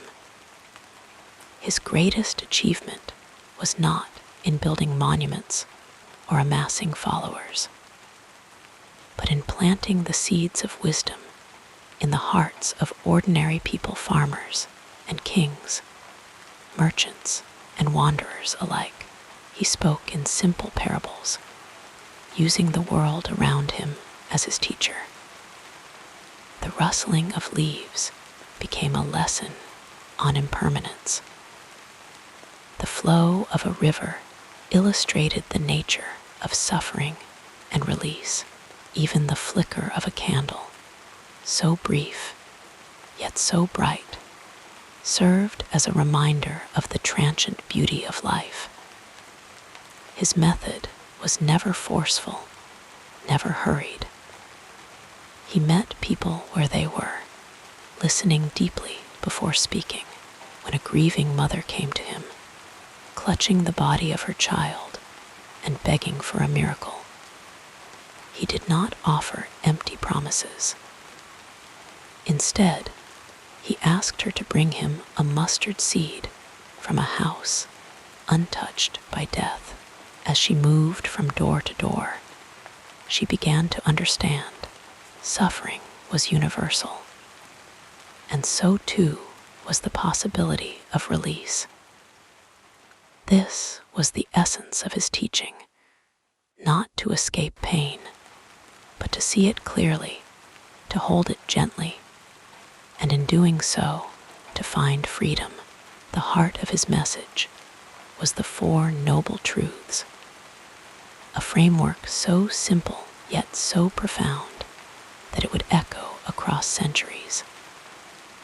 First, the truth of suffering, that life, in its very nature, carries dissatisfaction, loss, and pain. Second, the truth of the cause of suffering, the clinging, the craving, the endless thirst for more. Third, the truth of cessation, that freedom from suffering is possible. And fourth, the truth of the path, the way out, the eightfold path, a guide for living with wisdom, ethical conduct, and mental discipline. These were not commandments, not rigid laws, but invitations to explore, to question, to awaken. His days were spent in gentle motion, walking from village to village, resting under the shade of ancient trees, pausing by riverbanks where the water murmured its own quiet teachings. He ate one meal a day, carried in the bowl of a humble almsgiver. He slept beneath the stars or in the simple shelters offered by devotees. There was no grand temple, no palace, no throne, only the earth beneath his feet and the sky above, vast and open. One of his most enduring contributions was the creation of the monastic community, the Sangha. Men and women from all walks of life, weary of the illusions of the world, came to walk beside him. They shaved their heads, took up the saffron robe, and lived by a few simple vows: to harm no living being, to take only what was given, to speak truthfully, to refrain from intoxicants, to practice celibacy. These were not rules of deprivation, but gates to a deeper freedom. The Sangha became a living example of his teachings, proof that it was possible to live with kindness, with awareness, with peace. Over time, his influence spread like the slow, inevitable growth of roots beneath the soil. Kings sought his counsel, not for strategies of war, but for the path to inner harmony. One such ruler, King Bimbisara of Magadha, became a devoted follower after hearing the Buddha speak. He offered land, resources, even his own palace. But the Buddha refused all but the simplest gifts: a quiet grove where his followers could meditate, a place where the teachings could take root without the distractions of wealth or power. Perhaps his greatest gift was the way he demystified enlightenment. He never claimed it was reserved for the chosen few, for the priests or the scholars. Instead, he taught that awakening was available to anyone willing to look deeply, to let go of illusions. A farmer, a weaver, a child, all could glimpse the truth if they turned their gaze inward. His own journey had been one of relentless inquiry, of testing every teaching, every belief, until only the unshakable remained. He encouraged his followers to do the same, not to accept his words blindly, but to test them, to see for themselves whether they led to freedom. As the years passed, his teachings were carried on the wind, across mountains and rivers, into lands he would never see. His words were memorized, chanted, written on palm leaves, whispered from teacher to student in an unbroken line. The impact was not in grand declarations or dramatic conversions, but in the quiet moments, a monk pausing to breathe before speaking in anger, a layperson choosing generosity over greed, a child learning to sit still and watch the rise and fall of their own breath. Even now, as sleep draws near and the edges of the story soften, we can feel the gentle weight of his legacy, a legacy not of statues or scriptures, though those exist, but of something far more enduring: the possibility of waking up, of seeing the world and ourselves with clear, kind eyes of knowing that peace is not somewhere else, not someday, but here, now, in this breath, in this quiet moment before dreams take us.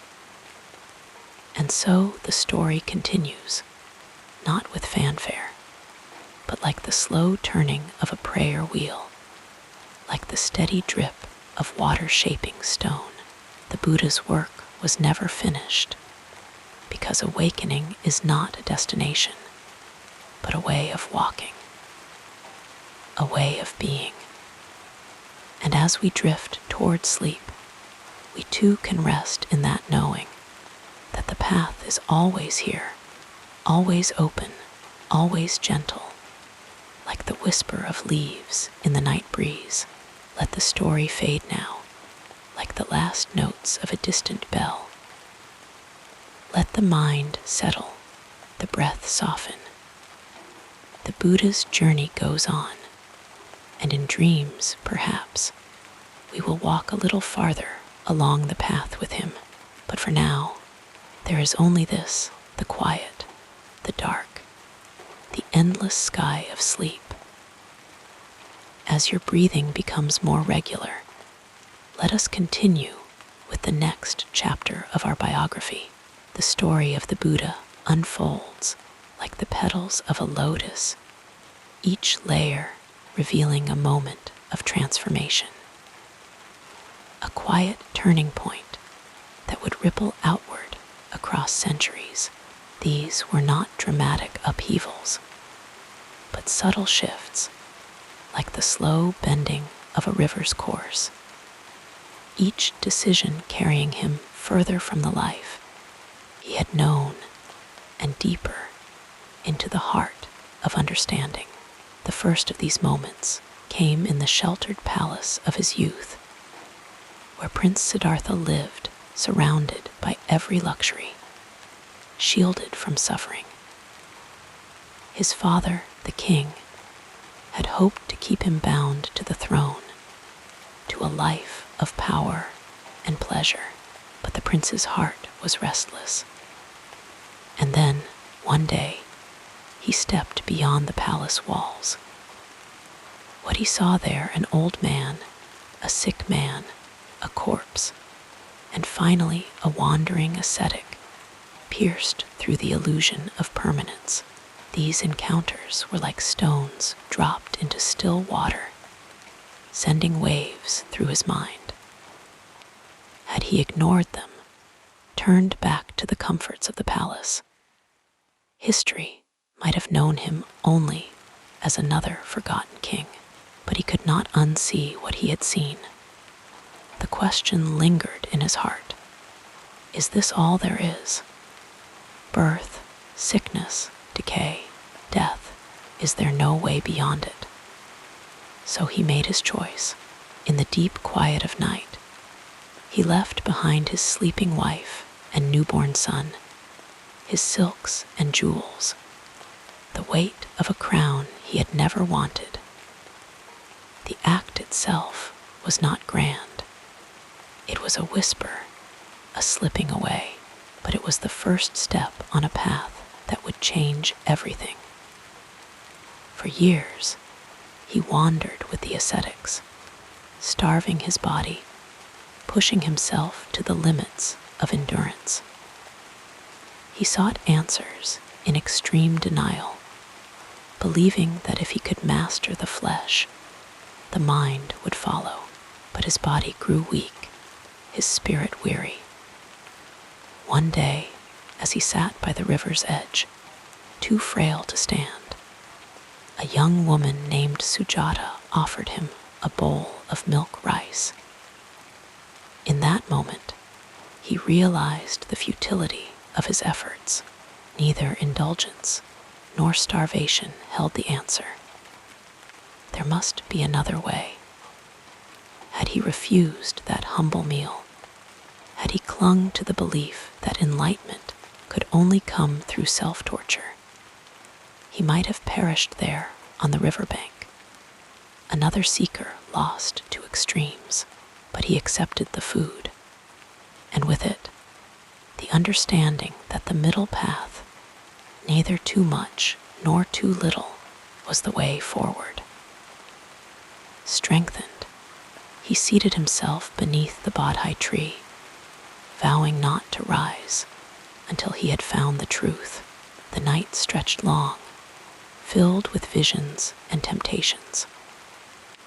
Mara, the deceiver, sent armies of fear and desire to shake him. But Siddhartha remained still, his mind like a lake undisturbed. And then, as dawn approached, it happened, the great awakening. The walls of illusion fell away, and he saw, with perfect clarity, the nature of suffering and the path beyond it. Had he faltered then, had he given in to doubt or weariness, the world might never have heard the teachings of the Four Noble Truths or the Eightfold Path. But he did not falter, and when the morning star glittered in the sky, he was no longer Siddhartha. He was the Buddha, the awakened one. Yet, even then, another choice awaited him. The peace he had found was so profound that he hesitated to teach. Would anyone understand? Would it not be simpler to remain in silent bliss? But compassion stirred in his heart. He thought of the world, lost in suffering, and knew he could not turn away. So he rose from his seat beneath the tree and set out to share what he had discovered. Had he kept his realization to himself, Buddhism would never have taken root. His enlightenment would have been a solitary flame, flickering out with his last breath. But because he chose to teach, that flame became a torch, passed from hand to hand, lighting the way for countless others. One by one, disciples gathered around him, former ascetics, kings, merchants, even outcasts. Each teaching was tailored, each word spoken with care. He did not demand blind faith, but encouraged questioning, understanding. To another consumed by grief, he spoke of impermanence, not as a cold truth, but as a gentle reminder to cherish what is, while it is. His final turning point came as he lay beneath the twin sal trees, his body failing. Even then, he taught. When his devoted attendant Ananda wept, the Buddha reassured him, all that is born must die. And with his last breath, he urged his followers to keep walking the path, to find their own awakening. Had he clung to life, had he sought to prolong his presence, his teachings might have become rigid, dependent on his physical form. But by letting go, he ensured that the Dharma would live on, not as a relic, but as a living truth, unfolding in the hearts of those who listen. And so his story does not end, even now. Each moment of choice, each turning point, was like a pebble dropped into the vast ocean of time, sending ripples we still feel today. What if he had stayed in the palace? What if he had never tasted Sujata's rice? What if he had kept silent beneath the bodhi tree? The world would be different, yes.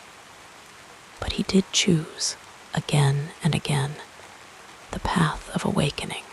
And as sleep draws near, we too stand at our own crossroads, small and quiet though they may seem. The Buddha's life reminds us that every choice matters, that even the gentlest turning can lead us home. So let the breath slow, let the thoughts settle. The path is here, always here, in this moment, in this soft darkness before dreams.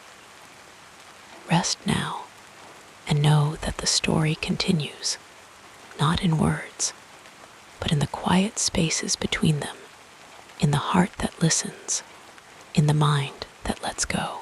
The night is deep and the way is open. Sleep and be at peace. The calming story continues as we gently examine what happened next in this remarkable journey. The relationships in the Buddha's life were like threads in a great tapestry, woven with care, sometimes frayed by time, but always part of the whole. Each connection shaped him, softened him, or tested him, and in turn, he left an imprint on those who walked beside him, even for a little while. Let us rest into these stories, these quiet moments of love, friendship, and parting, as they unfold like petals in the evening light. From the very beginning, there was his father, King Suddhodana, a man who loved his son deeply, but feared the prophecies that whispered of the boy's destiny. He wanted to shield Siddhartha from suffering, to give him every luxury, every comfort, so that he might never wish to leave the palace walls. Gardens bloomed for him, music played without end, and only youth and beauty were allowed near. But love, when it clings too tightly, can become a kind of prison, and so the prince grew restless, feeling the weight of all that had been hidden from him. Later, when Siddhartha returned as the Buddha, his father's heart was still heavy with grief for the life he had imagined for his son. But in that reunion, there was no blame, only understanding, a silent acknowledgement that love sometimes means letting go. Then there was Yasodhara, his wife, who shared his early years in the palace. Their love was tender, their bond deep, and when Rahula, their son, was born, Siddhartha held the child with quiet wonder, but the call to seek truth beyond the palace walls grew too strong to ignore. On the night he left, he paused at the threshold of their chamber, watching Yasodhara and Rahula asleep, their breaths soft and even. He did not wake them. Years later, when he returned as the awakened one, Yasodhara's heart must have ached with the sorrow of abandonment. Yet when she saw him, she did not weep. And what the Buddha gave Rahula was not gold or land, but the Dharma, the only true wealth. Yasodhara, too, would eventually join the monastic order, finding her own peace in the teachings. Love had changed, but it had not ended. Among his closest companions was Ananda, his cousin and devoted attendant. Ananda had a gentle heart, a mind like a clear stream, and for years he walked beside the Buddha, remembering every word, every teaching, so that one day others might hear them too. Their bond was one of quiet devotion, of shared silence as much as shared speech. And when the time came for the Buddha to leave this world, it was Ananda who wept, unable to bear the thought of parting. The Buddha touched his shoulder and reminded him that all things fade, even the greatest love, but the teachings remain. There were others, two friends and rivals, each leaving their mark. Devadatta, his cousin, once close, grew consumed by jealousy and ambition. He tried to harm the Buddha, even sending an elephant to charge at him. But the Buddha stood still, radiating calm, and the animal knelt before him, soothed by his presence. Even in conflict, the Buddha did not hate. He pitied Devadatta, understanding that anger is its own punishment.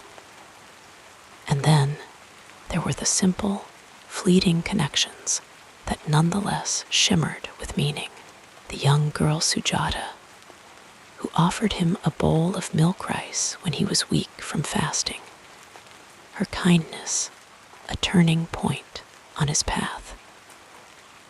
The robber Angulimala, who tried to kill him but was disarmed by his compassion, becoming a monk in the end.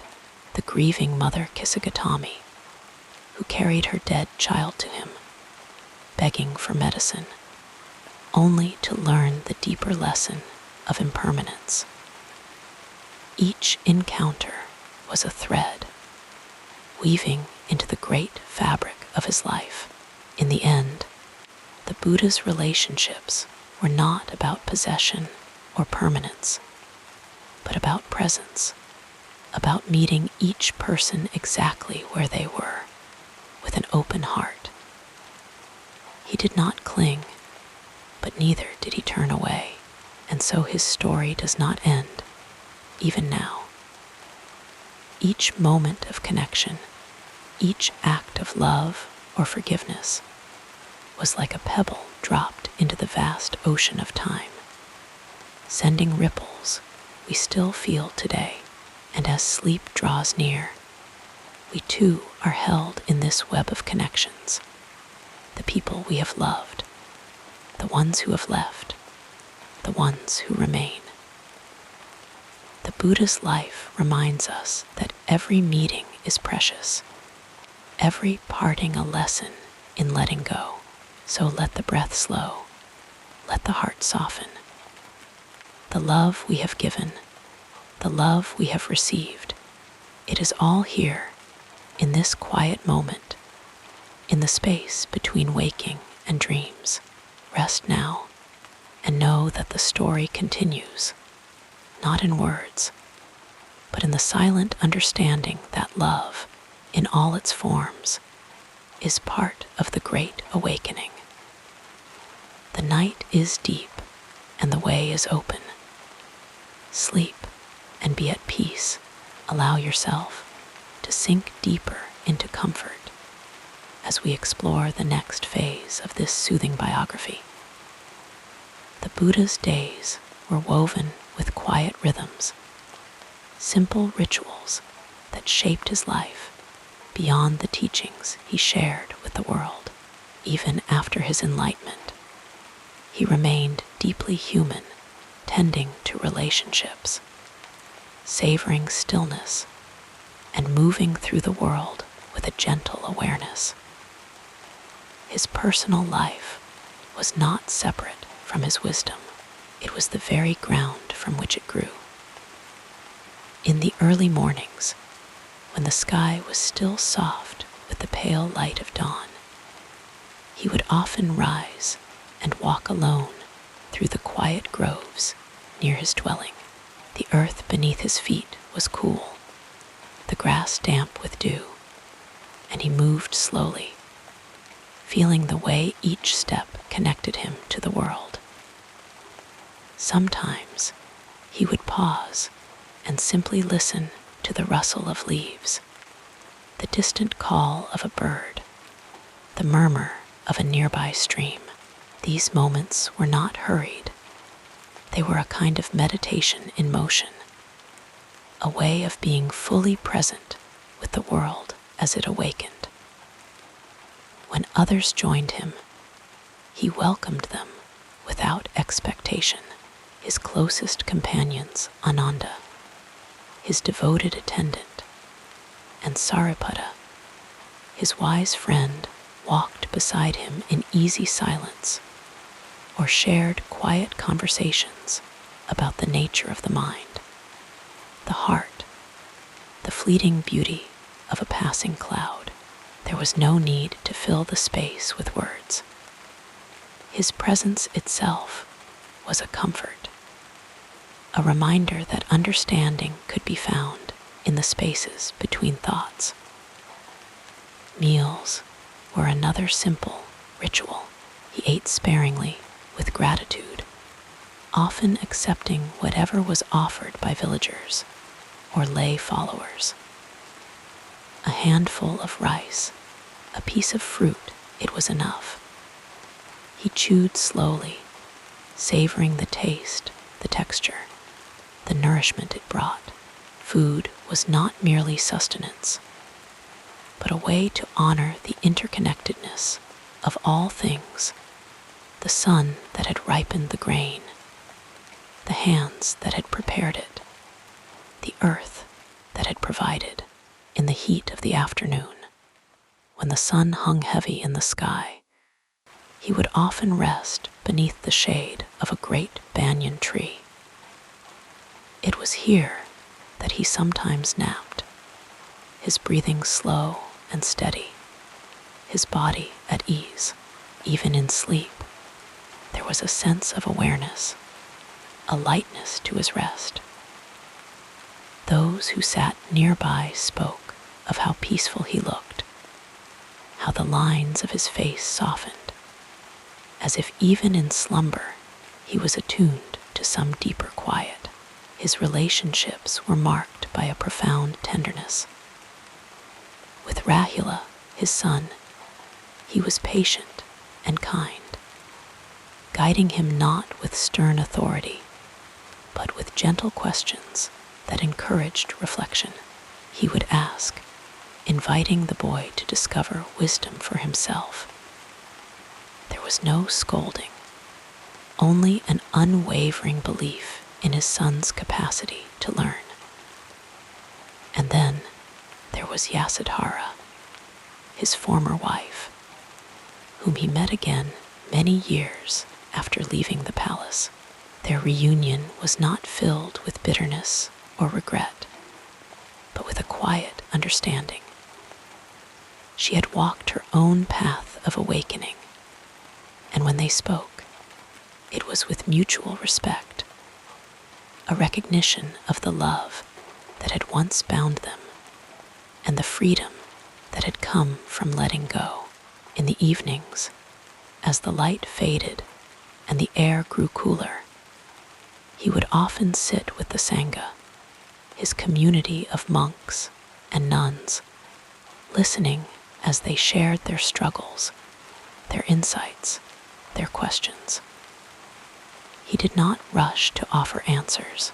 Instead, he listened deeply, his attention like a soft blanket wrapped around their words. When he did speak, his voice was calm, unhurried, each sentence carrying the weight of careful thought. Sometimes, in the stillness of night, he would gaze at the stars. The vast expanse of the sky seemed to mirror the boundless nature of the mind, and he would lose himself in the quiet wonder of it all. There was no need to grasp or analyze, just the simple act of seeing, of being part of something so much larger than oneself. Even in his later years, as his body grew frail, his spirit remained light. He did not cling to life, nor did he fear its end. When his final moments came, he lay beneath the solid trees, surrounded by those who loved him. And with his last breath, he reminded them that all things pass, that the true Dharma was not in his physical form, but in the understanding they carried within. And so, as you drift toward sleep, imagine the Buddha's life not as a distant legend, but as a series of quiet, ordinary moments filled with extraordinary presence. The way he walked, the way he ate, the way he rested, the love he gave without holding on, the wisdom he shared without force. There is comfort in knowing that even the greatest of teachers lived a life of simple rhythms, of small, sacred gestures. Let your own breath slow. Your thoughts settle like leaves floating to the ground. You, too, are part of this endless web of connection, this dance of presence and letting go. The night holds you gently, just as the Buddha held the world with open hands, with a heart at peace. Sleep now, and rest in the knowing that all is well, just as it is, like a gentle river flowing toward the sea. Our story continues with the next meaningful chapter. In the cool quiet of dawn, before the sun had fully risen, the Buddha would awaken. His sleep was light, his rest undisturbed by clinging thoughts or restless dreams. He needed little, and so he rose with ease, his mind already at peace. The first light of morning would find him seated in meditation, his posture steady, his breath slow and even. Around him, the world was still, birds just beginning to stir, leaves trembling in the gentlest breeze.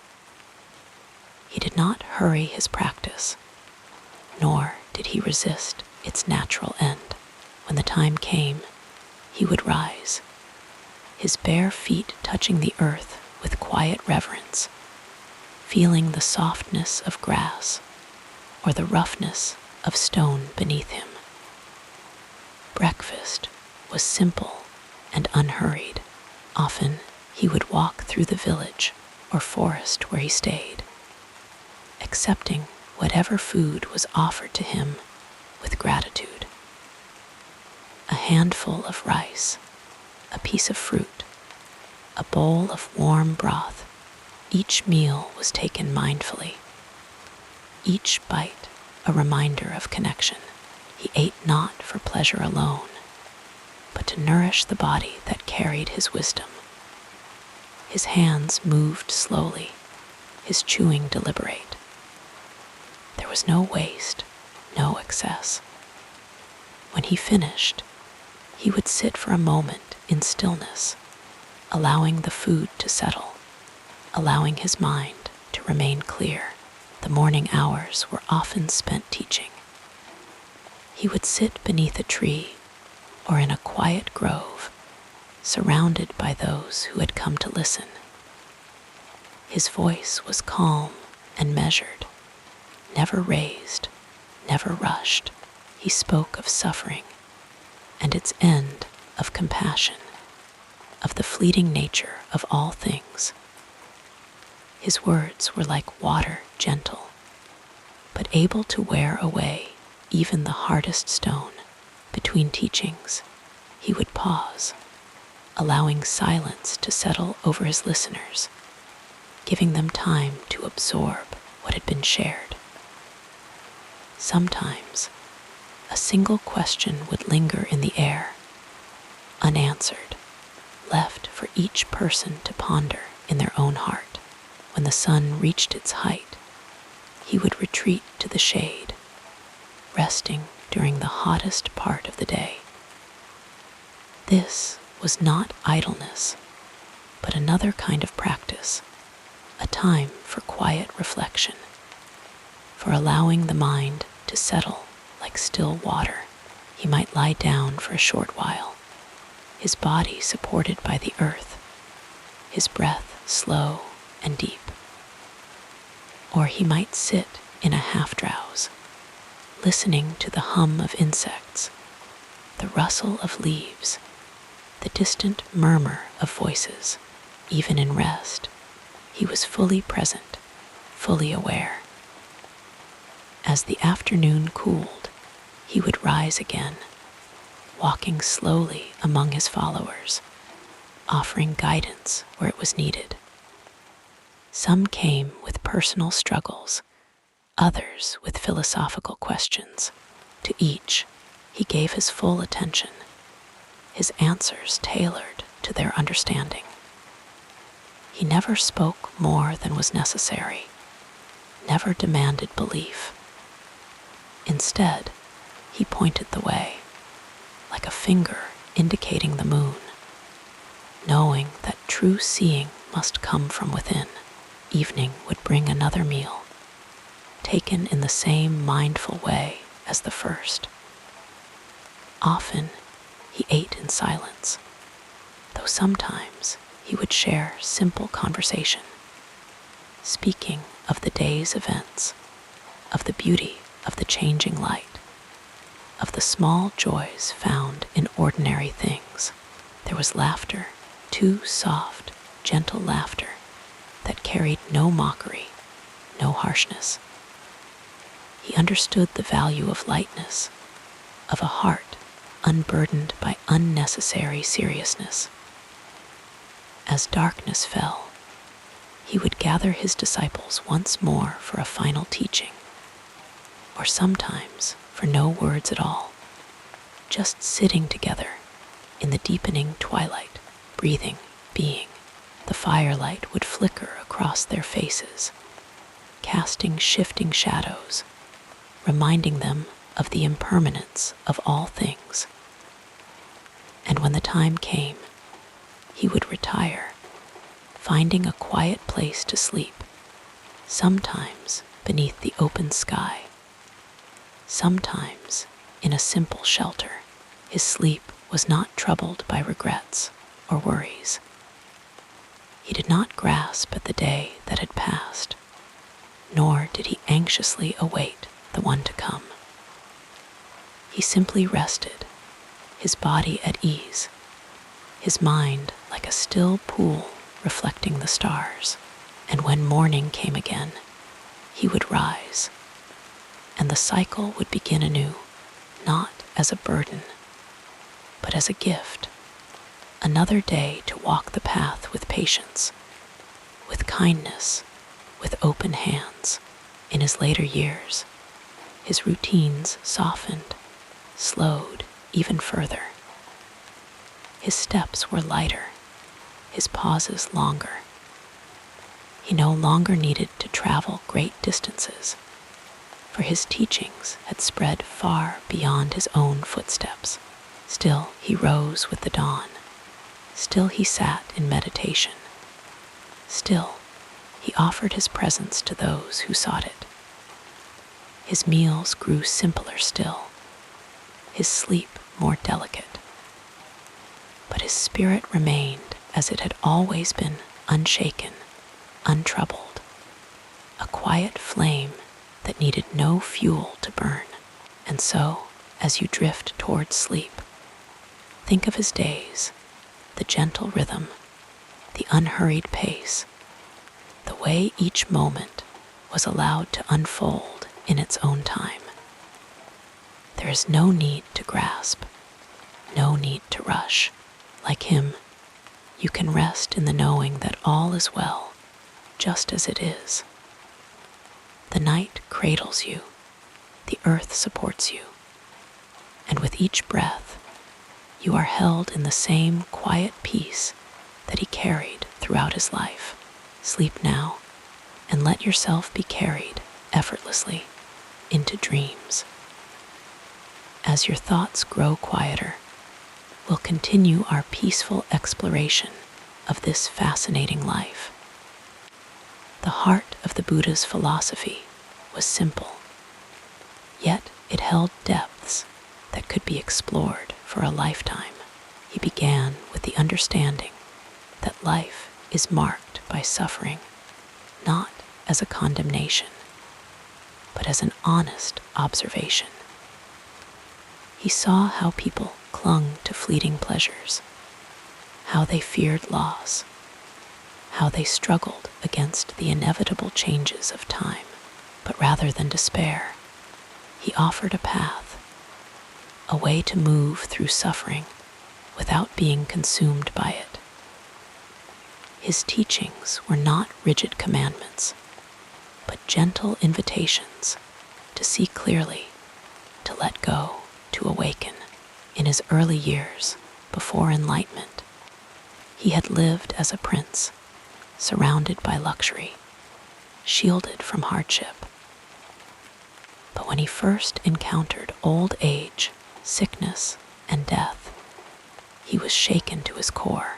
It was not fear that moved him, but compassion, a deep desire to understand why life held such pain and whether there was a way beyond it.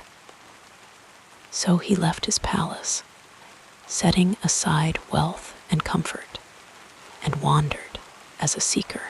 For years, he studied under teachers, practiced severe asceticism, pushed his body to its limits. Yet none of these extremes brought him the peace he sought. Then, one evening, beneath the sheltering branches of a bodhi tree, he sat down with a quiet resolve not to strive, not to force, but simply to be, and in that stillness he awakened. What he realized was not a distant truth reserved for saints or sages, but something available to all. Suffering, he saw, arises from attachment, from clinging to what cannot last, from resisting what must change. Even joy, when grasped too tightly, becomes a source of sorrow, but release was possible. By observing the mind without judgment, by meeting each moment with awareness rather than craving or aversion, one could find freedom right here in the midst of life. His most famous teaching, the Four Noble Truths, laid this out with quiet clarity. First, the truth of suffering. Second, its cause. Third, its cessation. And fourth, the path that leads to that cessation, a path of wisdom, ethical conduct, and mindful concentration. His teachings were never meant to be abstract theories. They were practical, meant to be lived. He often used simple metaphors to make his points clear. They answered, of course, that the leaves in the forest were far greater. He nodded and said, "So too, what I have taught you is like these few leaves. What I know is like the leaves of the forest." He did not burden his followers with endless doctrines, only what was essential, what could help them find peace in their own hearts. Compassion was the thread that ran through all his words and actions. He did not teach from a place of superiority, but from a deep sense of shared humanity. When a grieving mother came to him, carrying the body of her dead child and begging him to bring her back to life, he did not turn her away. Instead, he told her to bring him a mustard seed from a household that had never known loss. She went from door to door, searching, but everywhere she went, she heard stories of sorrow of parents who had buried children, of husbands who had lost wives, of friends parted by death. By the time she returned to the Buddha, she understood. Suffering was universal, and in that understanding, her heart began to soften. His kindness extended even to those who opposed him. When a rival teacher sent a woman to falsely accuse him of wrongdoing, he remained calm. When she later fell ill and others shunned her, he went to her, offering medicine and care. She confessed her deceit, tears streaming down her face, but he only smiled and said, "In this world, hate never dispels hate. Only love dispels hate." He saw all beings as interconnected, part of a vast web of existence. To harm another was to harm oneself. To help another was to help oneself. He taught his followers to cultivate loving kindness, to send thoughts of goodwill to all friends, strangers, even enemies. As the years passed, his teachings spread, but he never sought fame or followers. He walked from village to village, speaking in plain language, meeting people where they were. To a farmer, he spoke of sowing seeds of virtue.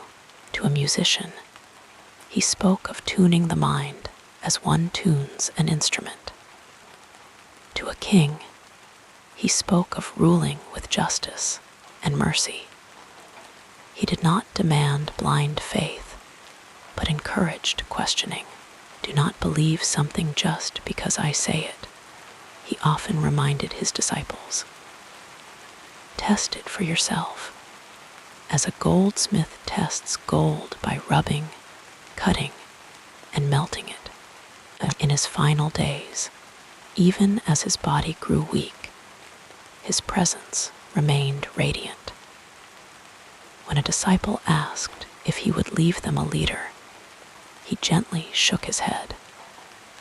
Be lamps unto yourselves, he said. Hold fast to the truth as your refuge. His last words were a reminder of impermanence. All conditioned things are subject to decay. And then, with perfect peace, he closed his eyes. His philosophy was not about escape from life, but about meeting it fully, with open eyes and an open heart. He did not promise a heaven beyond this world, but a way of living that brought peace within it. Suffering would come, yes, but so would joy, and neither needed to be clung to or feared. Each moment was complete in itself, an opportunity to awaken. And so, as you rest now, let these thoughts drift through your mind like leaves on a slow-moving stream. There is no need to grasp them, no need to analyze. Simply let them be, as the Buddha let all things be lightly, without force. His teachings were not heavy burdens, but gentle reminders. Breathe, observe, release. The same peace he found is here, in this quiet moment, in the rise and fall of your breath. The night holds you as it held him, and all is well, just as it is. Sleep now, and know that you too can awaken to kindness, to clarity, to the quiet joy of being, with each breath becoming slower and deeper. Let us turn to another aspect of this soothing story. Long before he became the Buddha, before he sat beneath the Bodhi tree and touched the deepest truths of existence, he was Siddhartha Gautama, a prince sheltered from the harshness of the world. His father, the king, had ensured that his son knew only beauty, only comfort, only pleasure. The palace gardens were lush, the fountains serene, the music ever soft and soothing. Yet even in this paradise, a quiet unease stirred within him. One day, curiosity led him beyond the palace walls, where he saw what had been hidden from him. Old age, sickness, and death. These encounters shook him deeply, like a still pond disturbed by a sudden wind. For the first time, he understood that suffering was woven into life itself. No wealth, no power, no pleasure could shield him from this truth. The realization was heavy, yet it also carried a strange lightness, the beginning of wisdom. That night, as the palace slept, he made a choice that would change everything. He left behind his royal robes, his jewels, his sleeping wife and newborn son, and stepped into the unknown. The road ahead was uncertain, but his heart was steady. He would seek an answer to the suffering he had witnessed, not just for himself, but for all beings. At first, he turned to the teachers of his time, wise men who promised enlightenment through extreme discipline. He sat in stillness for hours, days, weeks. He fasted until his body was little more than skin and bone, his breath shallow, his mind dizzy with exhaustion. He pushed himself beyond all limits, believing that if he could master his body, he could transcend suffering. But the answers did not come. Instead, he grew weaker, his thoughts clouded, his spirit weary. One day, a young woman named Sujata found him by the river. Barely conscious, she offered him a simple bowl of rice milk. And as he drank, he realized the truth. Neither indulgence nor extreme denial held the key. There was another way, a middle path. With renewed strength, he walked to a quiet grove of trees and sat beneath one with wide, sheltering branches. He vowed not to rise until he had found the truth. As the days passed, his mind settled like clear water. Memories of his past lives drifted before him, joys and sorrows, births and deaths, an endless cycle of clinging and loss. Then came the great temptations, the final obstacles before awakening. Mara, the deceiver, sent visions of fear, storms, armies, monsters. But Siddhartha did not flinch. Mara sent desires, beautiful women, promises of power. But Siddhartha did not reach for them. But Siddhartha simply touched the earth, and the earth itself bore witness to his resolve. At last, as the morning star shimmered in the sky, the veil lifted. He saw, with perfect clarity, the nature of suffering and the path to its end. Ignorance, desire, attachment, these were the chains. Awareness, compassion, letting go, these were the keys. He was no longer Siddhartha, he was the Buddha, the awakened one. Yet even after his enlightenment, challenges arose. Some mocked him, saying his teachings were too simple or too difficult. Others questioned how a man who had abandoned his family could speak of love. The Buddha listened, patient as a deep lake, and replied with kindness. He knew that understanding comes slowly, like the turning of seasons. When his cousin Devadatta, jealous and resentful, tried to divide the monastic community, the Buddha did not respond with anger. He simply continued teaching, his words steady as a river, carving its way through stone. There were days when even his closest disciples struggled.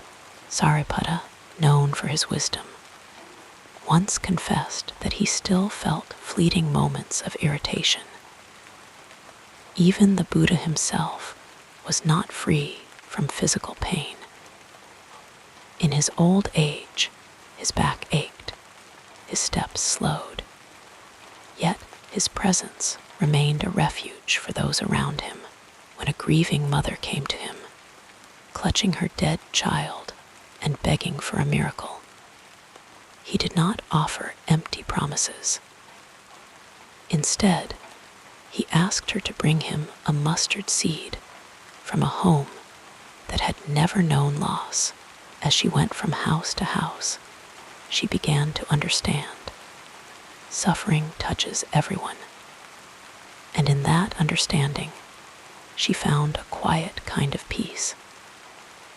Through each challenge, the Buddha's response was the same: meeting difficulty, not with resistance, but with awareness.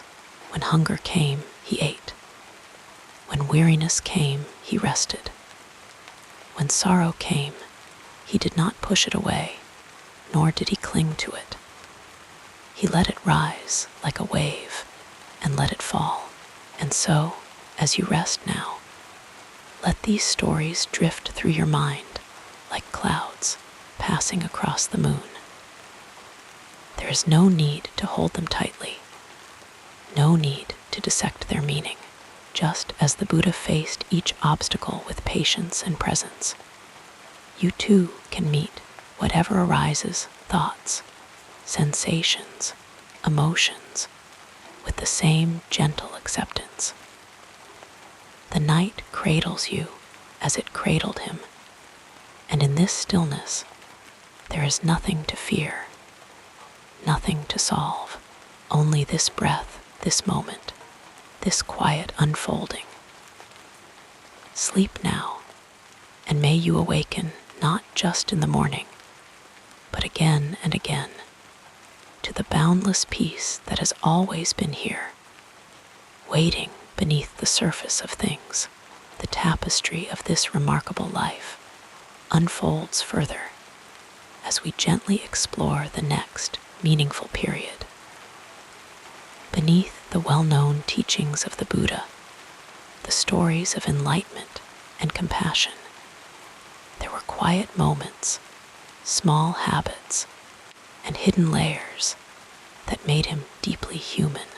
These lesser-known glimpses reveal not just a sage, but a man who carried the same textures of life. We all do: surprises, contradictions, and simple pleasures that softened the edges of his wisdom. Few know, for instance, that the Buddha had a remarkable memory for small details. Once, after years of wandering, he returned to a village he had passed through only once before. A woman approached him, hesitant, carrying a basket of ripe mangoes. He recognized her instantly, not as a face in the crowd, but as the same young girl who, decades earlier, had offered him a single mango when he was weak with hunger during his ascetic days. He remembered the way she had hesitated before giving it to him, torn between generosity and her own hunger. When he spoke of it, her eyes filled with quiet wonder.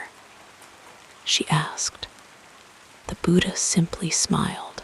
For all his vast teachings, he never forgot the small acts of kindness that had sustained him. He also had an unexpected fondness for animals, particularly the ones others overlooked. While many stories speak of his encounters with deer or peacocks, few mention the injured crow he once tended to, patiently feeding it crumbs until its wing healed. The crow, wary at first, eventually grew so comfortable that it would hop onto his shoulder as he meditated, preening his hair as if searching for hidden seeds. His disciples teased him gently about it, but the Buddha only laughed. And then there was his quiet talent for mimicry. On rare occasions, when the mood was light and the disciples needed lifting from their solemnity, he would imitate the calls of birds with startling accuracy: the sharp cry of a kingfisher, the coo of a dove, even the rasping chuckle of a mina bird. Once, he startled a group of monks by perfectly repeating the distant howl of a jackal, sending them into fits of laughter when they realized it was him. He had his small contradictions, too, though he taught non-attachment. He was known to pause in his walks when he caught the scent of jasmine blooming, closing his eyes for just a moment longer than necessary When asked about it, he admitted, "The senses are not the enemy."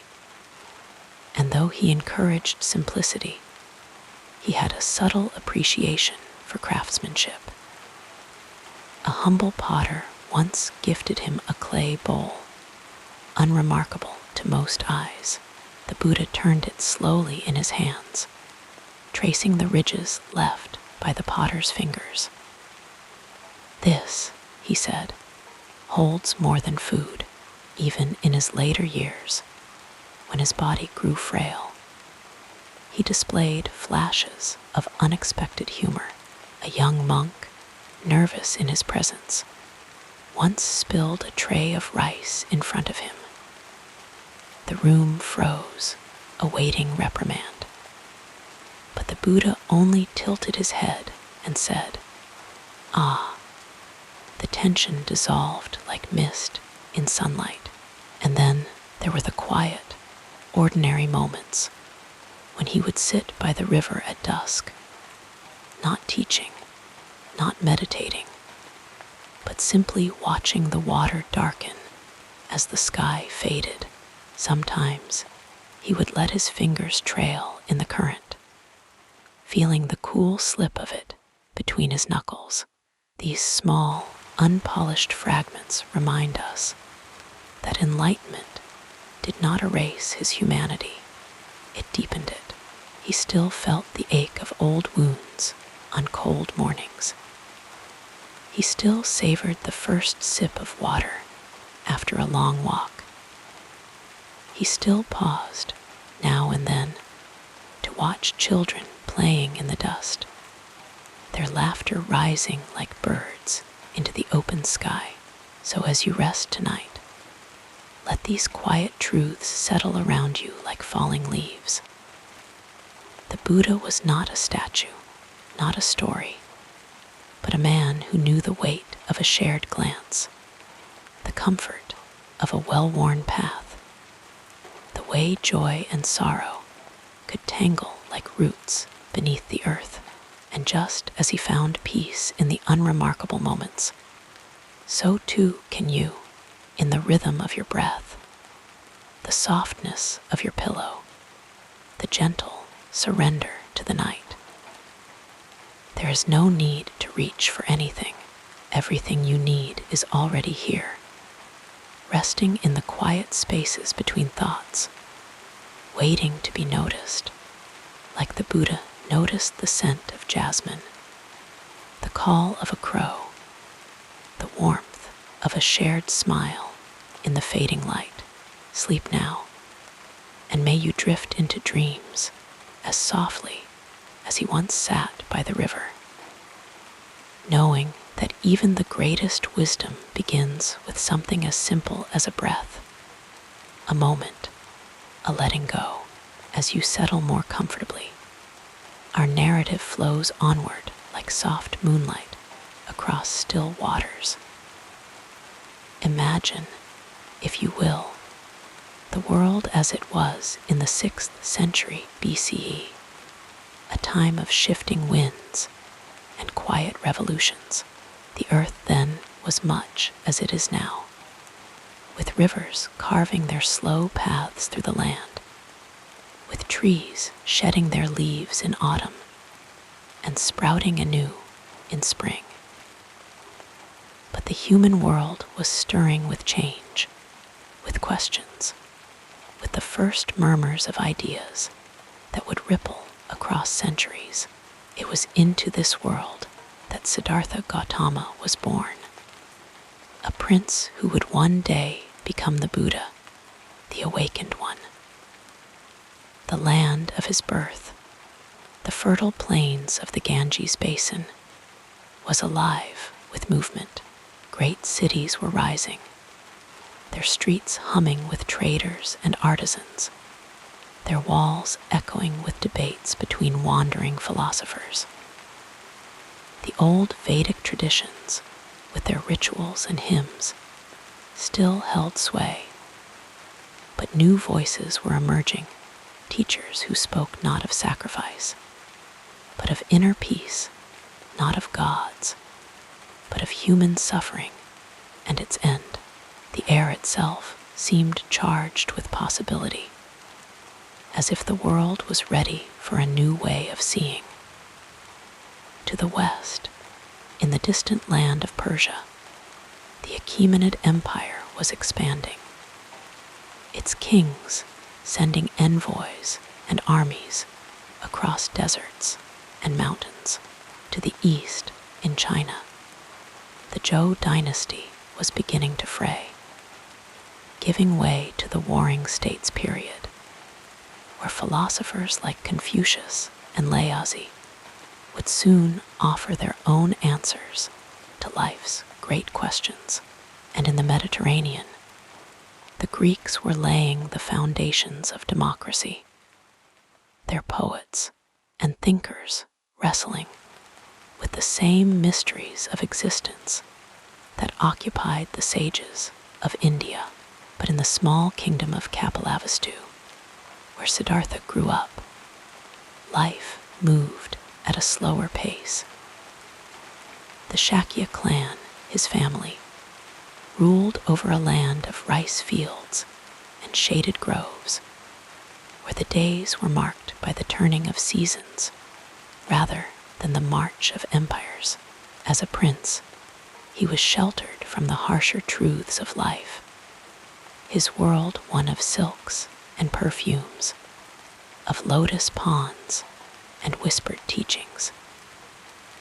Yet even in that cocoon of comfort, the world outside pressed in.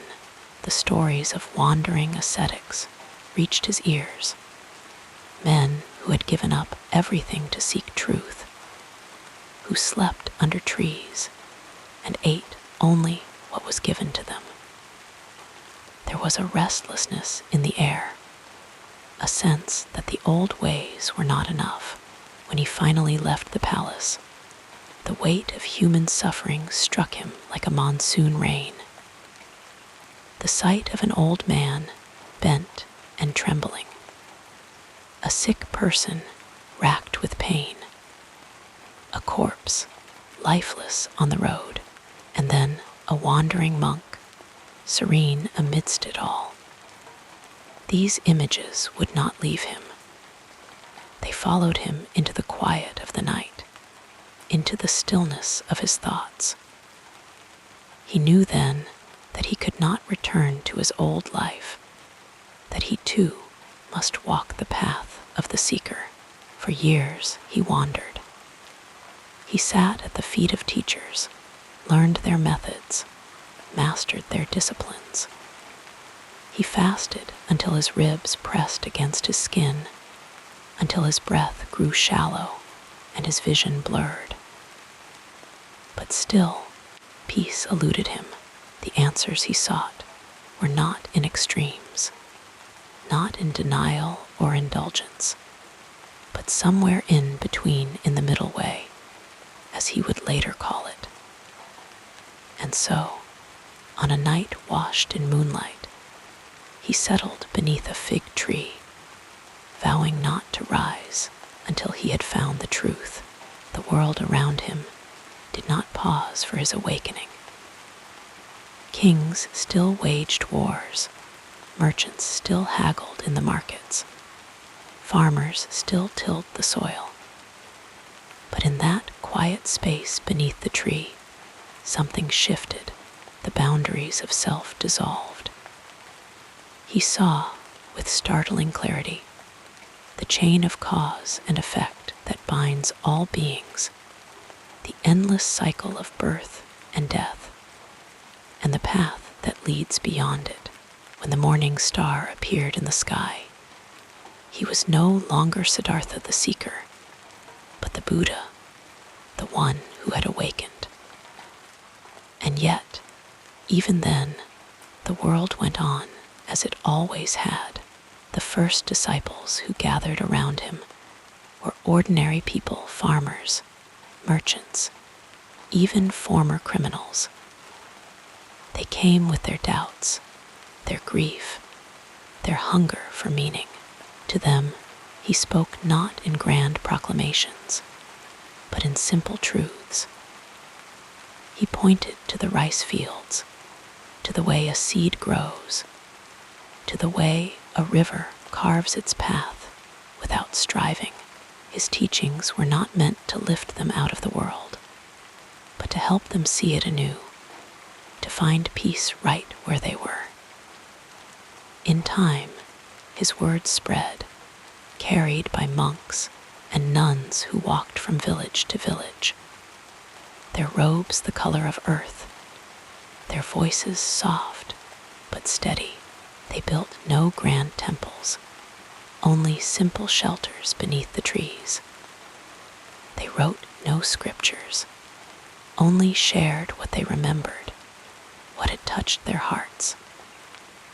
The Buddha himself remained a wanderer, sleeping under the stars, eating from the alms bowl, resting in the shade when the sun grew too hot. The world he lived in was not so different from ours. People still loved and lost, still feared death, still longed for happiness.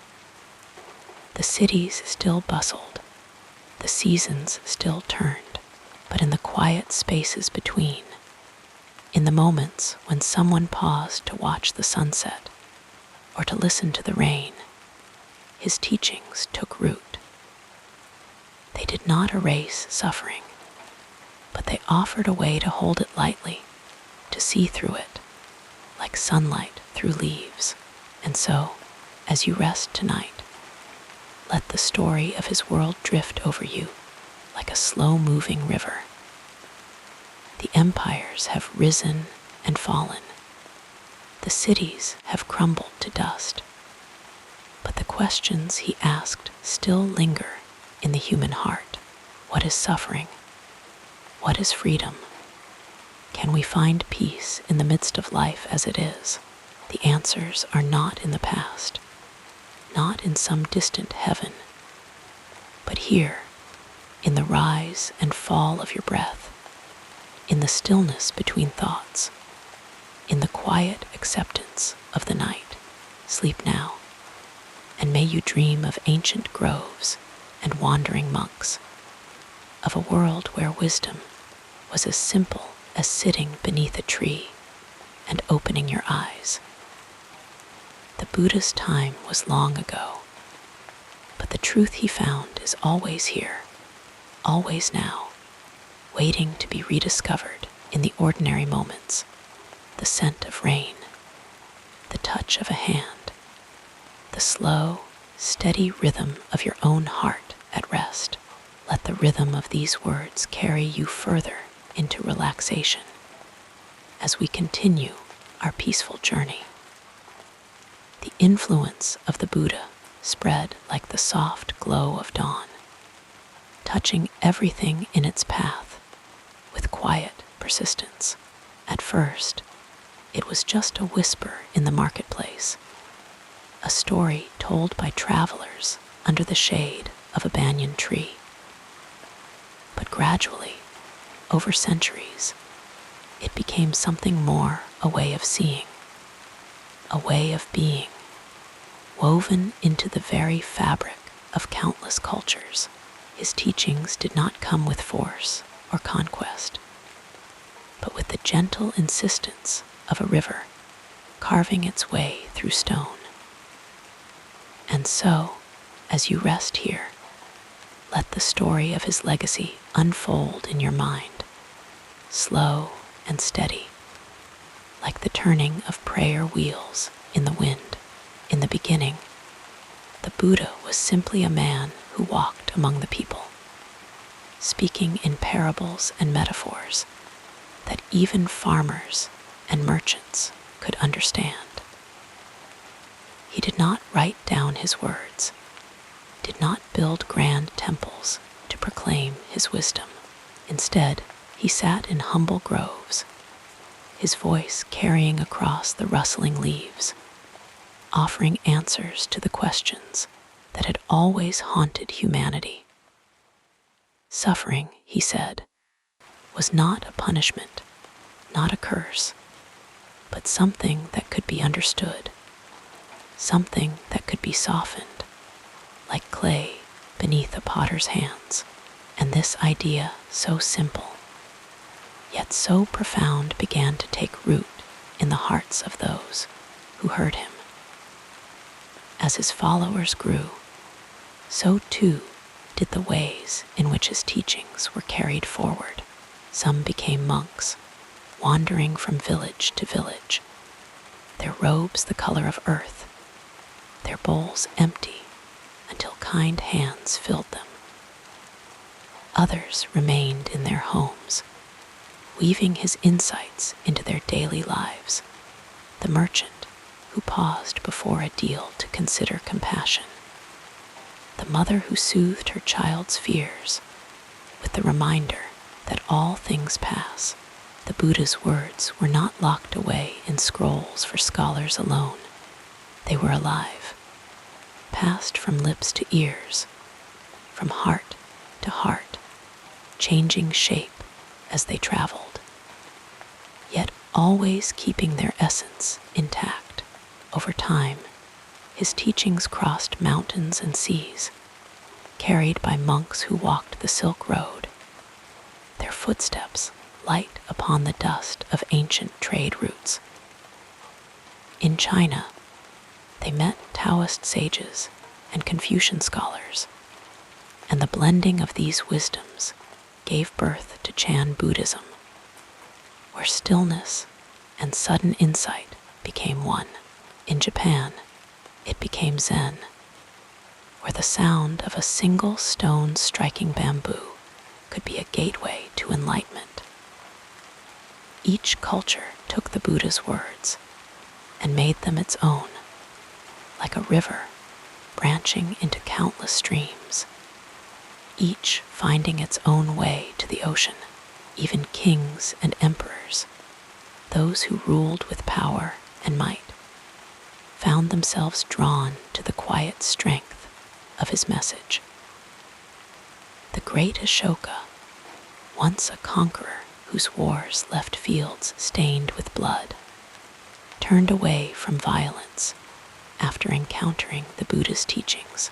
He erected pillars across his empire, carved with words of compassion and non-harm, and sent monks far and wide to share the Dharma. For the first time in history, a ruler had chosen wisdom over war, not because he was weak, but because he had seen something deeper, that true strength lay in understanding, in letting go. The arts, too, were transformed by the Buddha's presence. Painters in the caves of Ajanta brushed pigments onto stone, creating images of his life, so vivid they seemed to breathe in the flickering torchlight. Sculptors in Gandhara shaped his likeness from marble, his face serene, his eyes half closed as if in eternal meditation. Poets wrote verses comparing his wisdom to moonlight, to the stillness of a lake at dawn. Even in places where his name was never spoken, the echoes of his teachings could be found in the kindness of a stranger, in the patience of a teacher, in the quiet courage of those who faced suffering without turning away. Yet, like all things, the way people saw the Buddha shifted over time. At first, he was a teacher, a man who had walked the same earth as those who followed him. But as centuries passed, some began to speak of him as something more, a celestial being, a figure of devotion, his life wrapped in legend and miracle. Statues grew taller, temples grander, rituals more elaborate. And while this reverence kept his memory alive, it also sometimes obscured the simplicity of what he had taught. That liberation was not in the heavens, but here, in this breath, in this moment. Still, the heart of his message endured.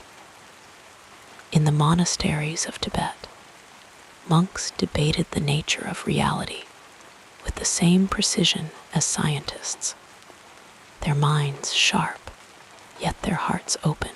In the forests of Thailand, nuns meditated in the early hours before dawn, their stillness a testament to the peace he had promised. In the West, where his name was once unknown, seekers began to sit on cushions in quiet rooms, learning that meditation was not escape, but a deeper kind of presence. The Buddha never claimed to have invented anything, never said his path was the only one. He only pointed, like a finger toward the moon, reminding those who listened that the answers were already within them. And so, his legacy is not in statues or texts alone, but in the way a single thought can soften, the way a clenched hand can open, the way a burden carried for so long can finally be set down as you drift toward sleep. Imagine all those who have come before you, who have sat in silence and found something unshakable beneath the noise of the world. The candle flames in temples may flicker and fade. The chants may dissolve into the night air, but what remains is the same truth that the Buddha saw under the Bodhi tree. That peace is not somewhere else, not something to be grasped, but here, now, in the quiet spaces between your thoughts. Let your breath slow, let your body settle, and know that this, too, is part of his legacy, the permission to rest, to be still, to trust that wisdom is not distant, but as close as your own heartbeat. The world may rush on, empires may rise and fall, but the simple act of closing your eyes and breathing is enough. It always has been.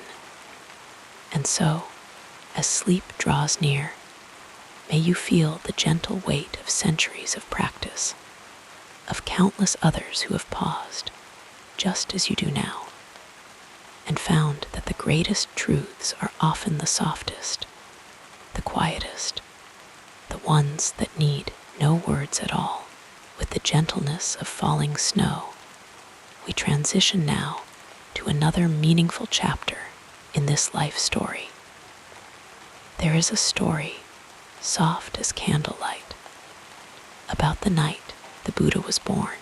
They say that as Queen Maya rested in the gardens of Lumbini, a great tree bent its branches to offer her support, and the infant Siddhartha entered the world without pain, taking 7 steps as lotus blossoms bloomed beneath his feet. It is said that he pointed one hand to the heavens, the other to the earth, as if to say, even then, that his path would bridge the two. But what is often forgotten is the quiet afterward, how his mother, in her exhaustion and wonder, was cradled not by attendants, but by the whispering leaves of the tree, as if nature itself paused to honor the moment. Years later, after Siddhartha had left his palace and taken up the life of an ascetic, there came a day when he sat by a river, so weakened by fasting that his ribs pressed like ridges against his skin. A village woman named Sujata approached, carrying a bowl of milk rice sweetened with honey. At first, he hesitated. His discipline demanded austerity. But then, in a moment of clarity, he accepted. It was not indulgence, but balance, he realized. The body, too, had its wisdom. As the warmth of the food steadied his hands, he understood that extremes were not the way. This small, forgotten act, a woman's kindness, a humble meal became the turning point toward the middle path, the way of neither excess nor denial, but gentle awareness. On the night of his enlightenment, as he sat beneath the Bodhi tree, the demon Mara sent armies of darkness to distract him, visions of terror, desire, doubt. But the Buddha did not fight. The earth itself responded, rumbling in witness, and Mara's illusions dissolved like mist. What is seldom told is what followed. The long hours before dawn, when the night insects resumed their songs, and the air carried the scent of dew-damp grass. In that stillness, he saw not a grand revelation, but the ordinary truth that all things arise and pass, and in that seeing there is freedom. Even after his awakening, the Buddha walked among people as a simple teacher. Once, a furious man named Akasaka came to insult him, shouting curses until his voice grew hoarse. The Buddha smiled. Akasaka, disarmed by such calm, fell silent and later became a disciple. It was not grand sermons that changed hearts, but these small, unshaken moments. There was also Kisagatami, a grieving mother who carried her dead child to the Buddha, begging for medicine to revive him. Instead of turning her away, he asked her to bring a mustard seed from a house untouched by death. She went door to door, and with each refusal she understood loss was universal. When she returned empty-handed, the Buddha did not lecture. He simply sat with her as her tears dried, and in that shared silence, she found solace. In his final years, the Buddha grew weary. Once, as he rested beneath a tree, his attendant Ananda fretted over his frailty. "The order relies on you," Ananda said. The Buddha replied, "Be a lamp unto yourself." Even then, he refused to make himself indispensable. When he passed into parinirvana, the trees burst into bloom out of season, their petals covering his body like a blanket. His last words were not of grandeur, but of gentle reminder. All things are impermanent, and so, as you drift toward sleep, remember these quiet stories, not of miracles, but of ordinary moments turned sacred by attention. The answers were never beyond reach, only waiting, like the next breath, to be noticed. As your eyelids grow heavier, we'll softly explore another dimension of this fascinating biography. In the quiet twilight of his life, the Buddha walked slowly, his steps measured, his presence as steady as the ancient trees that shaded his path. His body, once capable of long journeys across dusty roads and through dense forests, now carried the weight of years.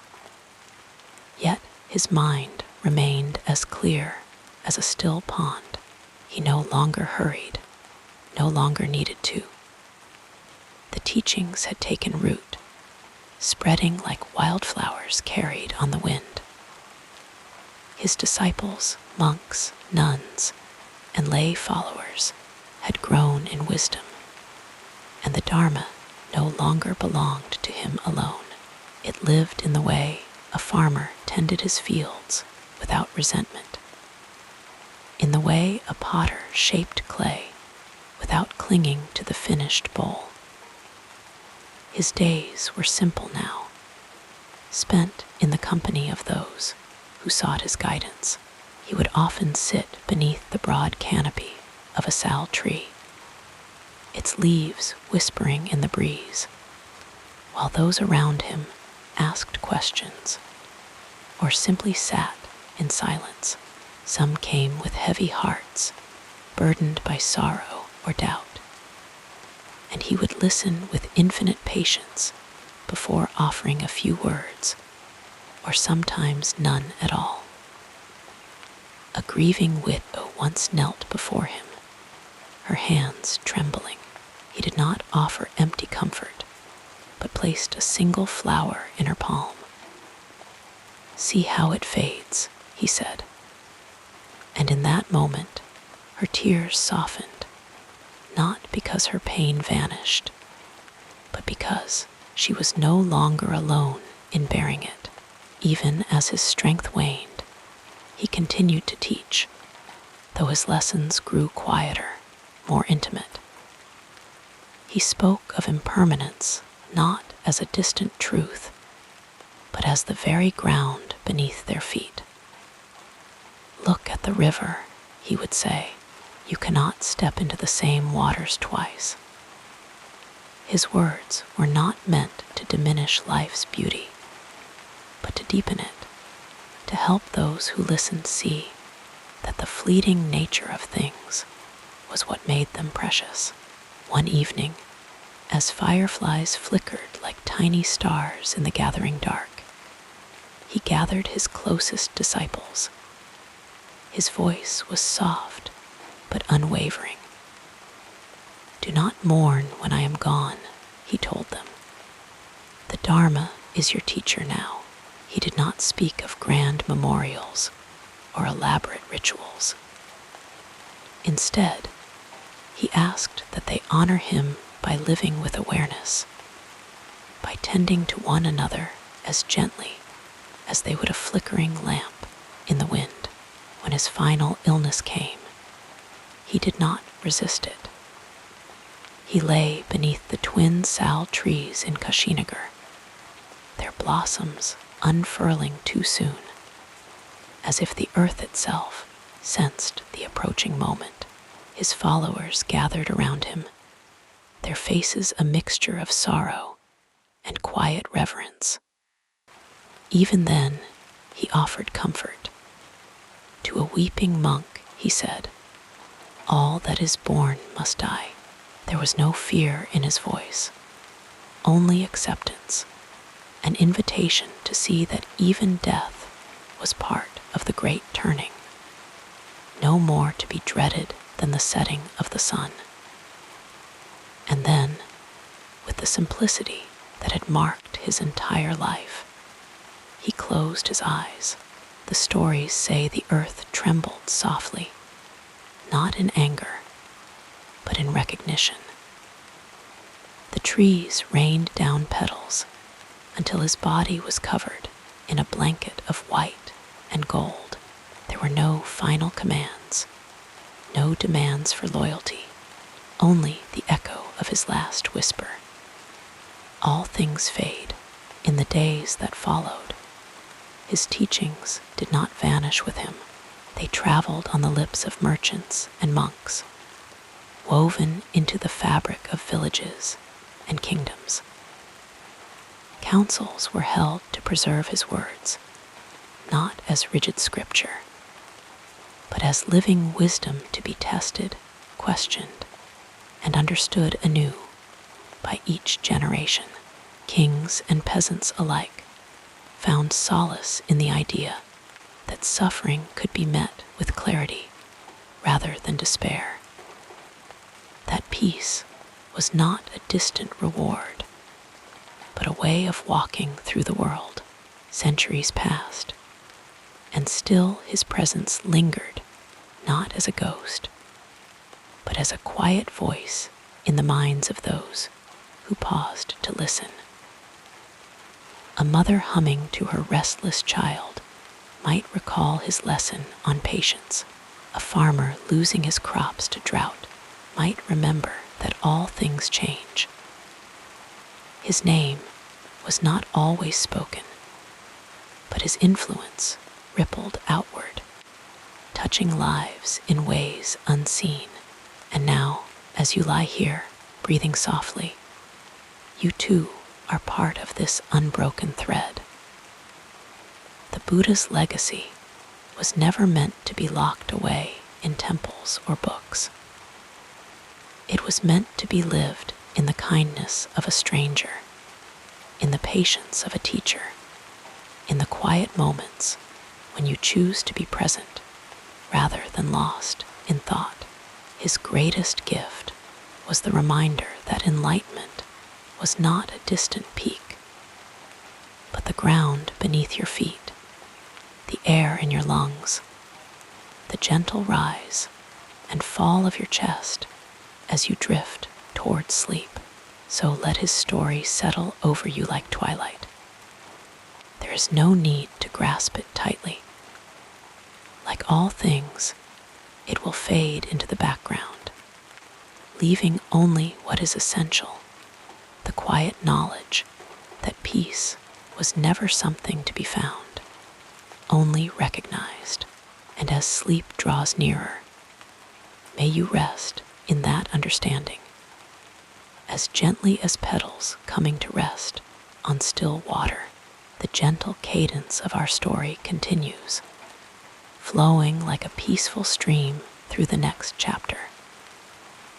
The Buddha's teachings did not vanish with the passing of his physical form. Instead, they took root in the hearts of countless generations, like seeds carried on the wind, sprouting in unexpected places and flourishing in ways he might never have imagined. His words traveled far beyond the groves of Bodh Gaya, across the mountains and rivers of Asia, and eventually across the vast oceans to distant lands. Monks in saffron robes carried scrolls along the Silk Road. Merchants whispered his wisdom in bustling marketplaces, and artists carved his likeness into stone, ensuring that even those who could not read would know his face. In the quiet monasteries of Tibet, his teachings blended with the rhythms of Himalayan life, giving rise to a tradition of deep meditation and compassion. Lamas spent lifetimes in silent contemplation, their minds dissolving into the vastness of the sky, only to return with gentle insights for those still caught in the storms of suffering. The Dalai Lamas, believed to be manifestations of the Bodhisattva of compassion, became living symbols of the Buddha's message, not as distant gods, but as human beings who walked the same path of awakening. Far to the east, in the mist-covered mountains of China, his words mingled with Taoist philosophy, giving birth to Chan Buddhism, where sudden enlightenment was compared to the swift flash of lightning in a dark sky. Monks sat in stillness for hours, their thoughts drifting like clouds until even the clouds dissolved. Later, when these teachings reached Japan, they became Zen, a tradition that found beauty in simplicity. A single flower in a vase, the sound of water trickling over stones, the silence between breaths. And then there were those who never called themselves Buddhists, yet carried his spirit forward in their own way. The poet Rumi, though rooted in Sufi mysticism, spoke of love and detachment in ways that echoed the Buddha's release from clinging. Henry David Thoreau, sitting by Walden Pond, wrote of simplicity and presence with a quiet reverence that might have made the Buddha smile. Even modern psychologists, studying the nature of suffering, found in his teachings a map of the mind, John Kabat-Zinn weaving mindfulness into medicine. Thich Nhat and showing how peace could be practiced in every step. Institutions arose, not to enshrine his words in dogma, but to keep them alive. Universities like Nalanda, once the greatest center of learning in the ancient world, drew scholars from across the globe to study not just scripture, but medicine, astronomy, and philosophy, all seen as paths to understanding the nature of reality. Today, mindfulness centers and meditation retreats serve a similar purpose, offering weary minds a chance to pause, to breathe, to remember that they are more than their thoughts. Yet, the Buddha's legacy was never about blind adherence. It was, and still is, a living conversation. Some questioned his teachings, reshaped them, even challenged them. The great Indian philosopher Nagarjuna delved into the nature of emptiness, peeling back layers of illusion with the precision of a surgeon. Later in Japan, the radical monk Ikkyu rejected temple formalities, declaring that enlightenment could be found in the laughter of a child or the taste of a stolen sip of wine. In our own time, science has begun to explore what monks knew through intuition, that meditation changes the brain, that compassion can be cultivated like a skill, that suffering lessens when we stop resisting what is. Researchers study the minds of meditators, measuring brain waves and heart rates, only to find what the Buddha taught long ago. Peace is not the absence of chaos, but the ability to rest in the midst of it. And so, as you lie here, the thread continues. A teacher in a classroom takes a deep breath before responding to a difficult student, remembering patience. A nurse in a busy hospital offers a moment of stillness to a frightened patient, embodying compassion. A stranger on a crowded train gives up their seat without a second thought, acting from kindness without seeking reward. These are not grand gestures, but small, quiet ones, yet in them, the Buddha's presence lingers. His teachings were never meant to be frozen in time. They were meant to breathe, to adapt, to meet each new generation where they stood. The core remained the same, the end of suffering, the path of awakening, but the expressions changed, like water taking the shape of its container. Perhaps the most beautiful proof of his legacy is that it does not require belief in him at all. You need not call yourself a Buddhist to benefit from mindfulness. You need not chant sutras to understand impermanence. The truths he pointed to were never his alone. They were always there, waiting to be noticed, like the moon reflected in a still pond. And now, as sleep draws near, let this thought settle over you like a soft blanket. The Buddha's work was never finished because it was never his alone to complete. It lives in the choices we make, in the love we offer, in the quiet moments when we remember to be present. His legacy is not a relic of the past, but a living stream, and you here now, breathing in the dark, are part of its flow. So rest, knowing that the path continues gently, effortlessly, like a river finding its way to the sea. There is no need to strive tonight. Simply be And in that being, you honor the timeless truth that peace was never lost, only forgotten. And now, in the quiet of this moment, remembered once again, let the rhythm of your breath carry you deeper. Each inhale a reminder, each exhale a release. The story does not end here. It goes on in you and in all those who pause to listen to the quiet voice within. Sleep now, and may you dream not of distant peaks, but of the ground beneath you, steady, solid, and at peace. Wrapped in the comfort of these words, we'll drift together into the next part of this soothing biography, the story of the Buddha. Like all great stories passed down through centuries, has been shaped and reshaped by countless voices. Some added layers of reverence, others simplified his teachings for ease of understanding, and still others wove in myths that made his life seem more like legend than history. These stories, though beautiful, sometimes obscure the deeper truths beneath them, like morning mist softening the edges of a mountain.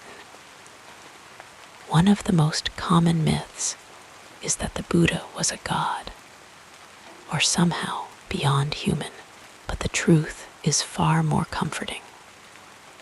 He was a man, a prince who walked away from wealth, who knew suffering, who struggled like anyone else.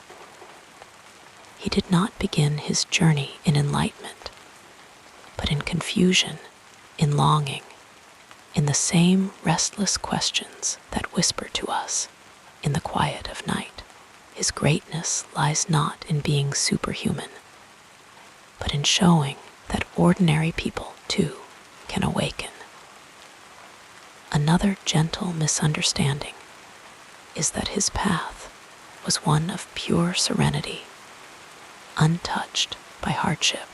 We imagine him sitting beneath the Bodhi tree, calm and unmoved, as if enlightenment came to him without effort.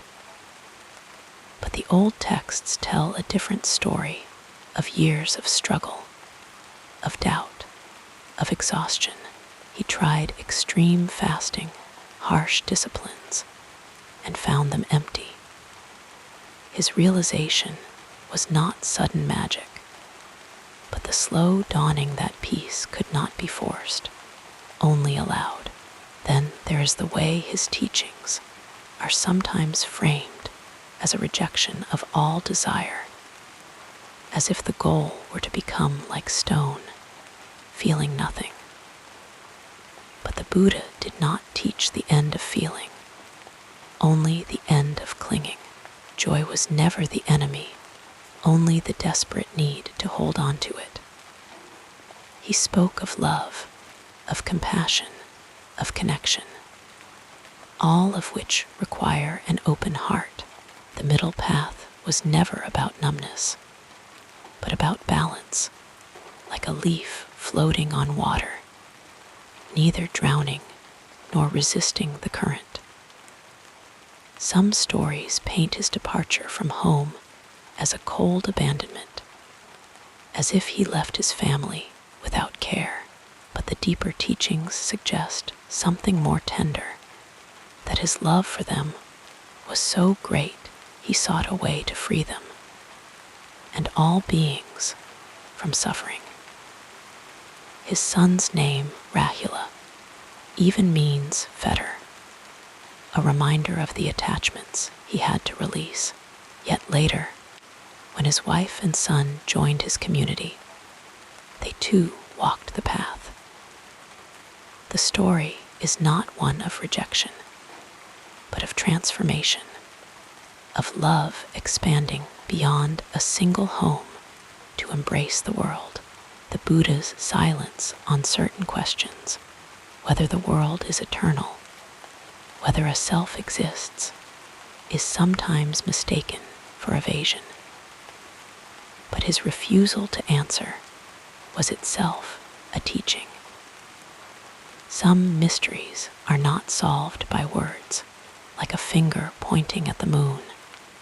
His teachings were meant to direct attention, not trap the mind in endless debate.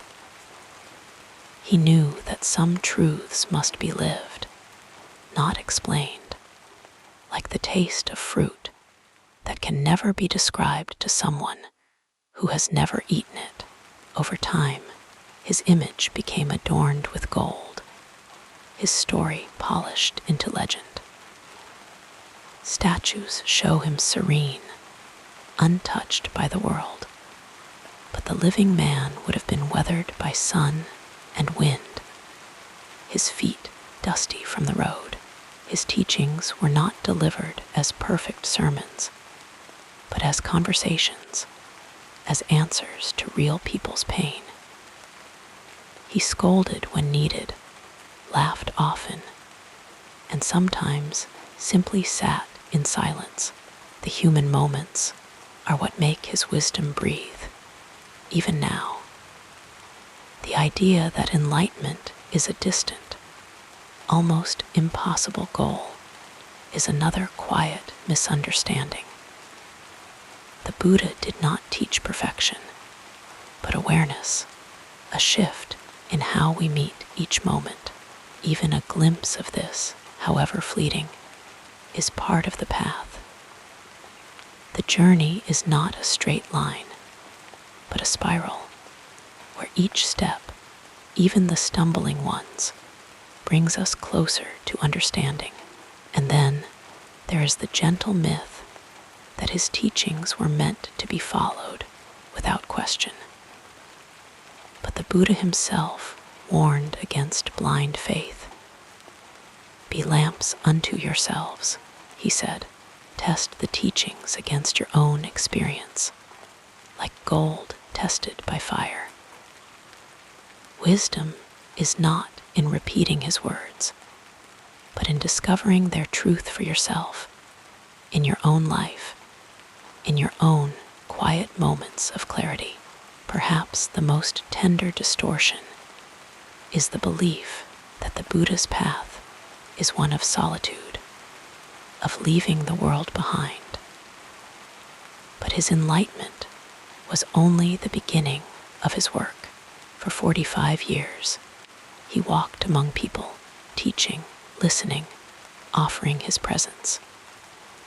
His community was not a gathering of hermits, but a sangha, a family of seekers supporting one another. The path was never meant to be walked alone. These nuances matter not because the myths are wrong, but because they sometimes hide the warmth of the truth. The Buddha was not a statue, but a man who knew weariness, who laughed, who sat with others in their grief. His wisdom was not a set of rules, but an invitation to wake up to this moment, to this breath, to the life already here. And so, as sleep draws near, let these thoughts soften like shadows at dusk. The Buddha's story is not a relic of the past, but a living thing, growing as it touches each new heart. The misunderstandings, the myths, the simplifications, they are like ripples on a pond, beautiful in their way. But the water beneath is always deeper, always clearer. You need not untangle all these threads tonight. Rest, knowing that wisdom is not a burden to carry, but a light that finds its own way.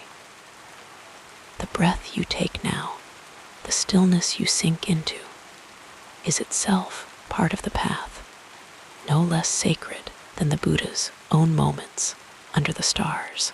Let your mind settle like leaves coming to rest on still water. There is no need to strive for perfect understanding. The rest is commentary, stories we tell to point the way. Sleep now, and may you find in dreams or in waking, that peace was never far away. It is here, in the rise and fall of your breath, in the quiet between thoughts, in the simple knowing that you too are part of this endless, gentle story. Now, as we continue our gentle journey through this remarkable life, let us explore the next chapter. The story of the Buddha, like a river that has flowed for thousands of years, carries with it the quiet wisdom of a life devoted to understanding the deepest truths of existence. Born as Siddhartha Gautama, a prince sheltered within palace walls, his journey was not one of conquest or power, but of awakening, a gentle unraveling of illusion, a return to the simplicity of being. His legacy is not written in stone or gold, but in the hearts of those who have followed his path, in the stillness of meditation, in the kindness extended to all living things. As you rest now, let yourself drift along the currents of his story, feeling the weightlessness of his teachings. After years of seeking, after sitting beneath the Bodhi tree with unwavering resolve, he found what he had been searching for, not in extremes of denial or indulgence, but in the middle way, a path of balance and compassion. His enlightenment was not a distant, unattainable light, but a quiet knowing that peace is always present, if only we learn to see it. The Buddha's life was one of gentle persistence. He walked from village to village, sharing his insights not as commandments, but as invitations. His words were like seeds scattered on open ground, some taking root immediately, others waiting for the right season to bloom. He spoke of the Four Noble Truths, a simple yet profound recognition that suffering exists, that it has a cause, that it can end, and that there is a way to its cessation. And that way, the Eightfold Path, was not a rigid set of rules, but a guide to living with wisdom, ethical conduct, and mindful awareness. Even now, centuries later, his presence lingers, not as a distant figure of worship, but as a quiet companion on the inner journey. Temples and statues may bear his image, but his true monument is the peace found in a single breath, the patience cultivated in daily life, the understanding that all things are impermanent, and that clinging only brings sorrow. His teachings have crossed oceans and cultures, adapting yet remaining unchanged in their essence, much like the moon's reflection dances on different waters, but is always the same moon. Millions today, whether they call themselves Buddhists or simply seekers, carry forward his legacy in small, sacred ways. A moment of mindfulness before eating, a breath taken deeply in times of stress, a choice to respond with kindness instead of anger. Monasteries keep the rhythm of his teachings alive with chanting and meditation, while modern mindfulness movements bring his wisdom into workplaces, schools, and homes. The Buddha's influence is not confined to any one place or tradition. It is as vast as the sky, yet as intimate as the space between thoughts. And what is perhaps most beautiful about his legacy is that it asks nothing grand of us. It does not demand perfect understanding or flawless devotion. It only asks that we pause, that we notice, that we soften. The Buddha himself reminded his followers that his teachings were like a raft meant to carry one across the river, not to be clung to once the other shore is reached. Even wisdom, in the end, is something to release, like a leaf floating downstream. So tonight, as you settle into the quiet, know that the same truths he uncovered are available to you in this very moment. The peace he spoke of is not locked in ancient texts or faraway temples. It is here, in the way your body relaxes into the bed, in the gentle rhythm of your breath, in the letting go of the day's burdens. You need not strive to grasp it. It is already present, like the hum of the earth beneath you, like the stars that have witnessed countless dreamers before you. As sleep draws near, imagine the Buddha's own final moments, lying beneath the solid trees, surrounded by disciples. His last words were not of fear or sorrow, but of gentle reminder. All conditioned things are impermanent. And then, like a flame flickering softly before it goes out, he passed into parinirvana, not an end, but emerging, a return to the boundless. May you too feel that boundless peace as you drift into sleep. May your dreams be light, your rest deep, and your waking moments touched by the same quiet awareness that guided the Buddha's steps. The story continues, not just in books or teachings, but in the way you breathe, the way you meet the world, the way you remember, even in sleep, that you are part of something vast and tender. So let go now, as the night cradles you. There is nothing to solve, nothing to attain, only rest, only this. And wherever your dreams take you, may they carry the whisper of an ancient truth.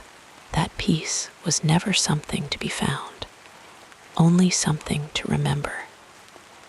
Sleep well and wake gently as the world itself awakens, one breath at a time.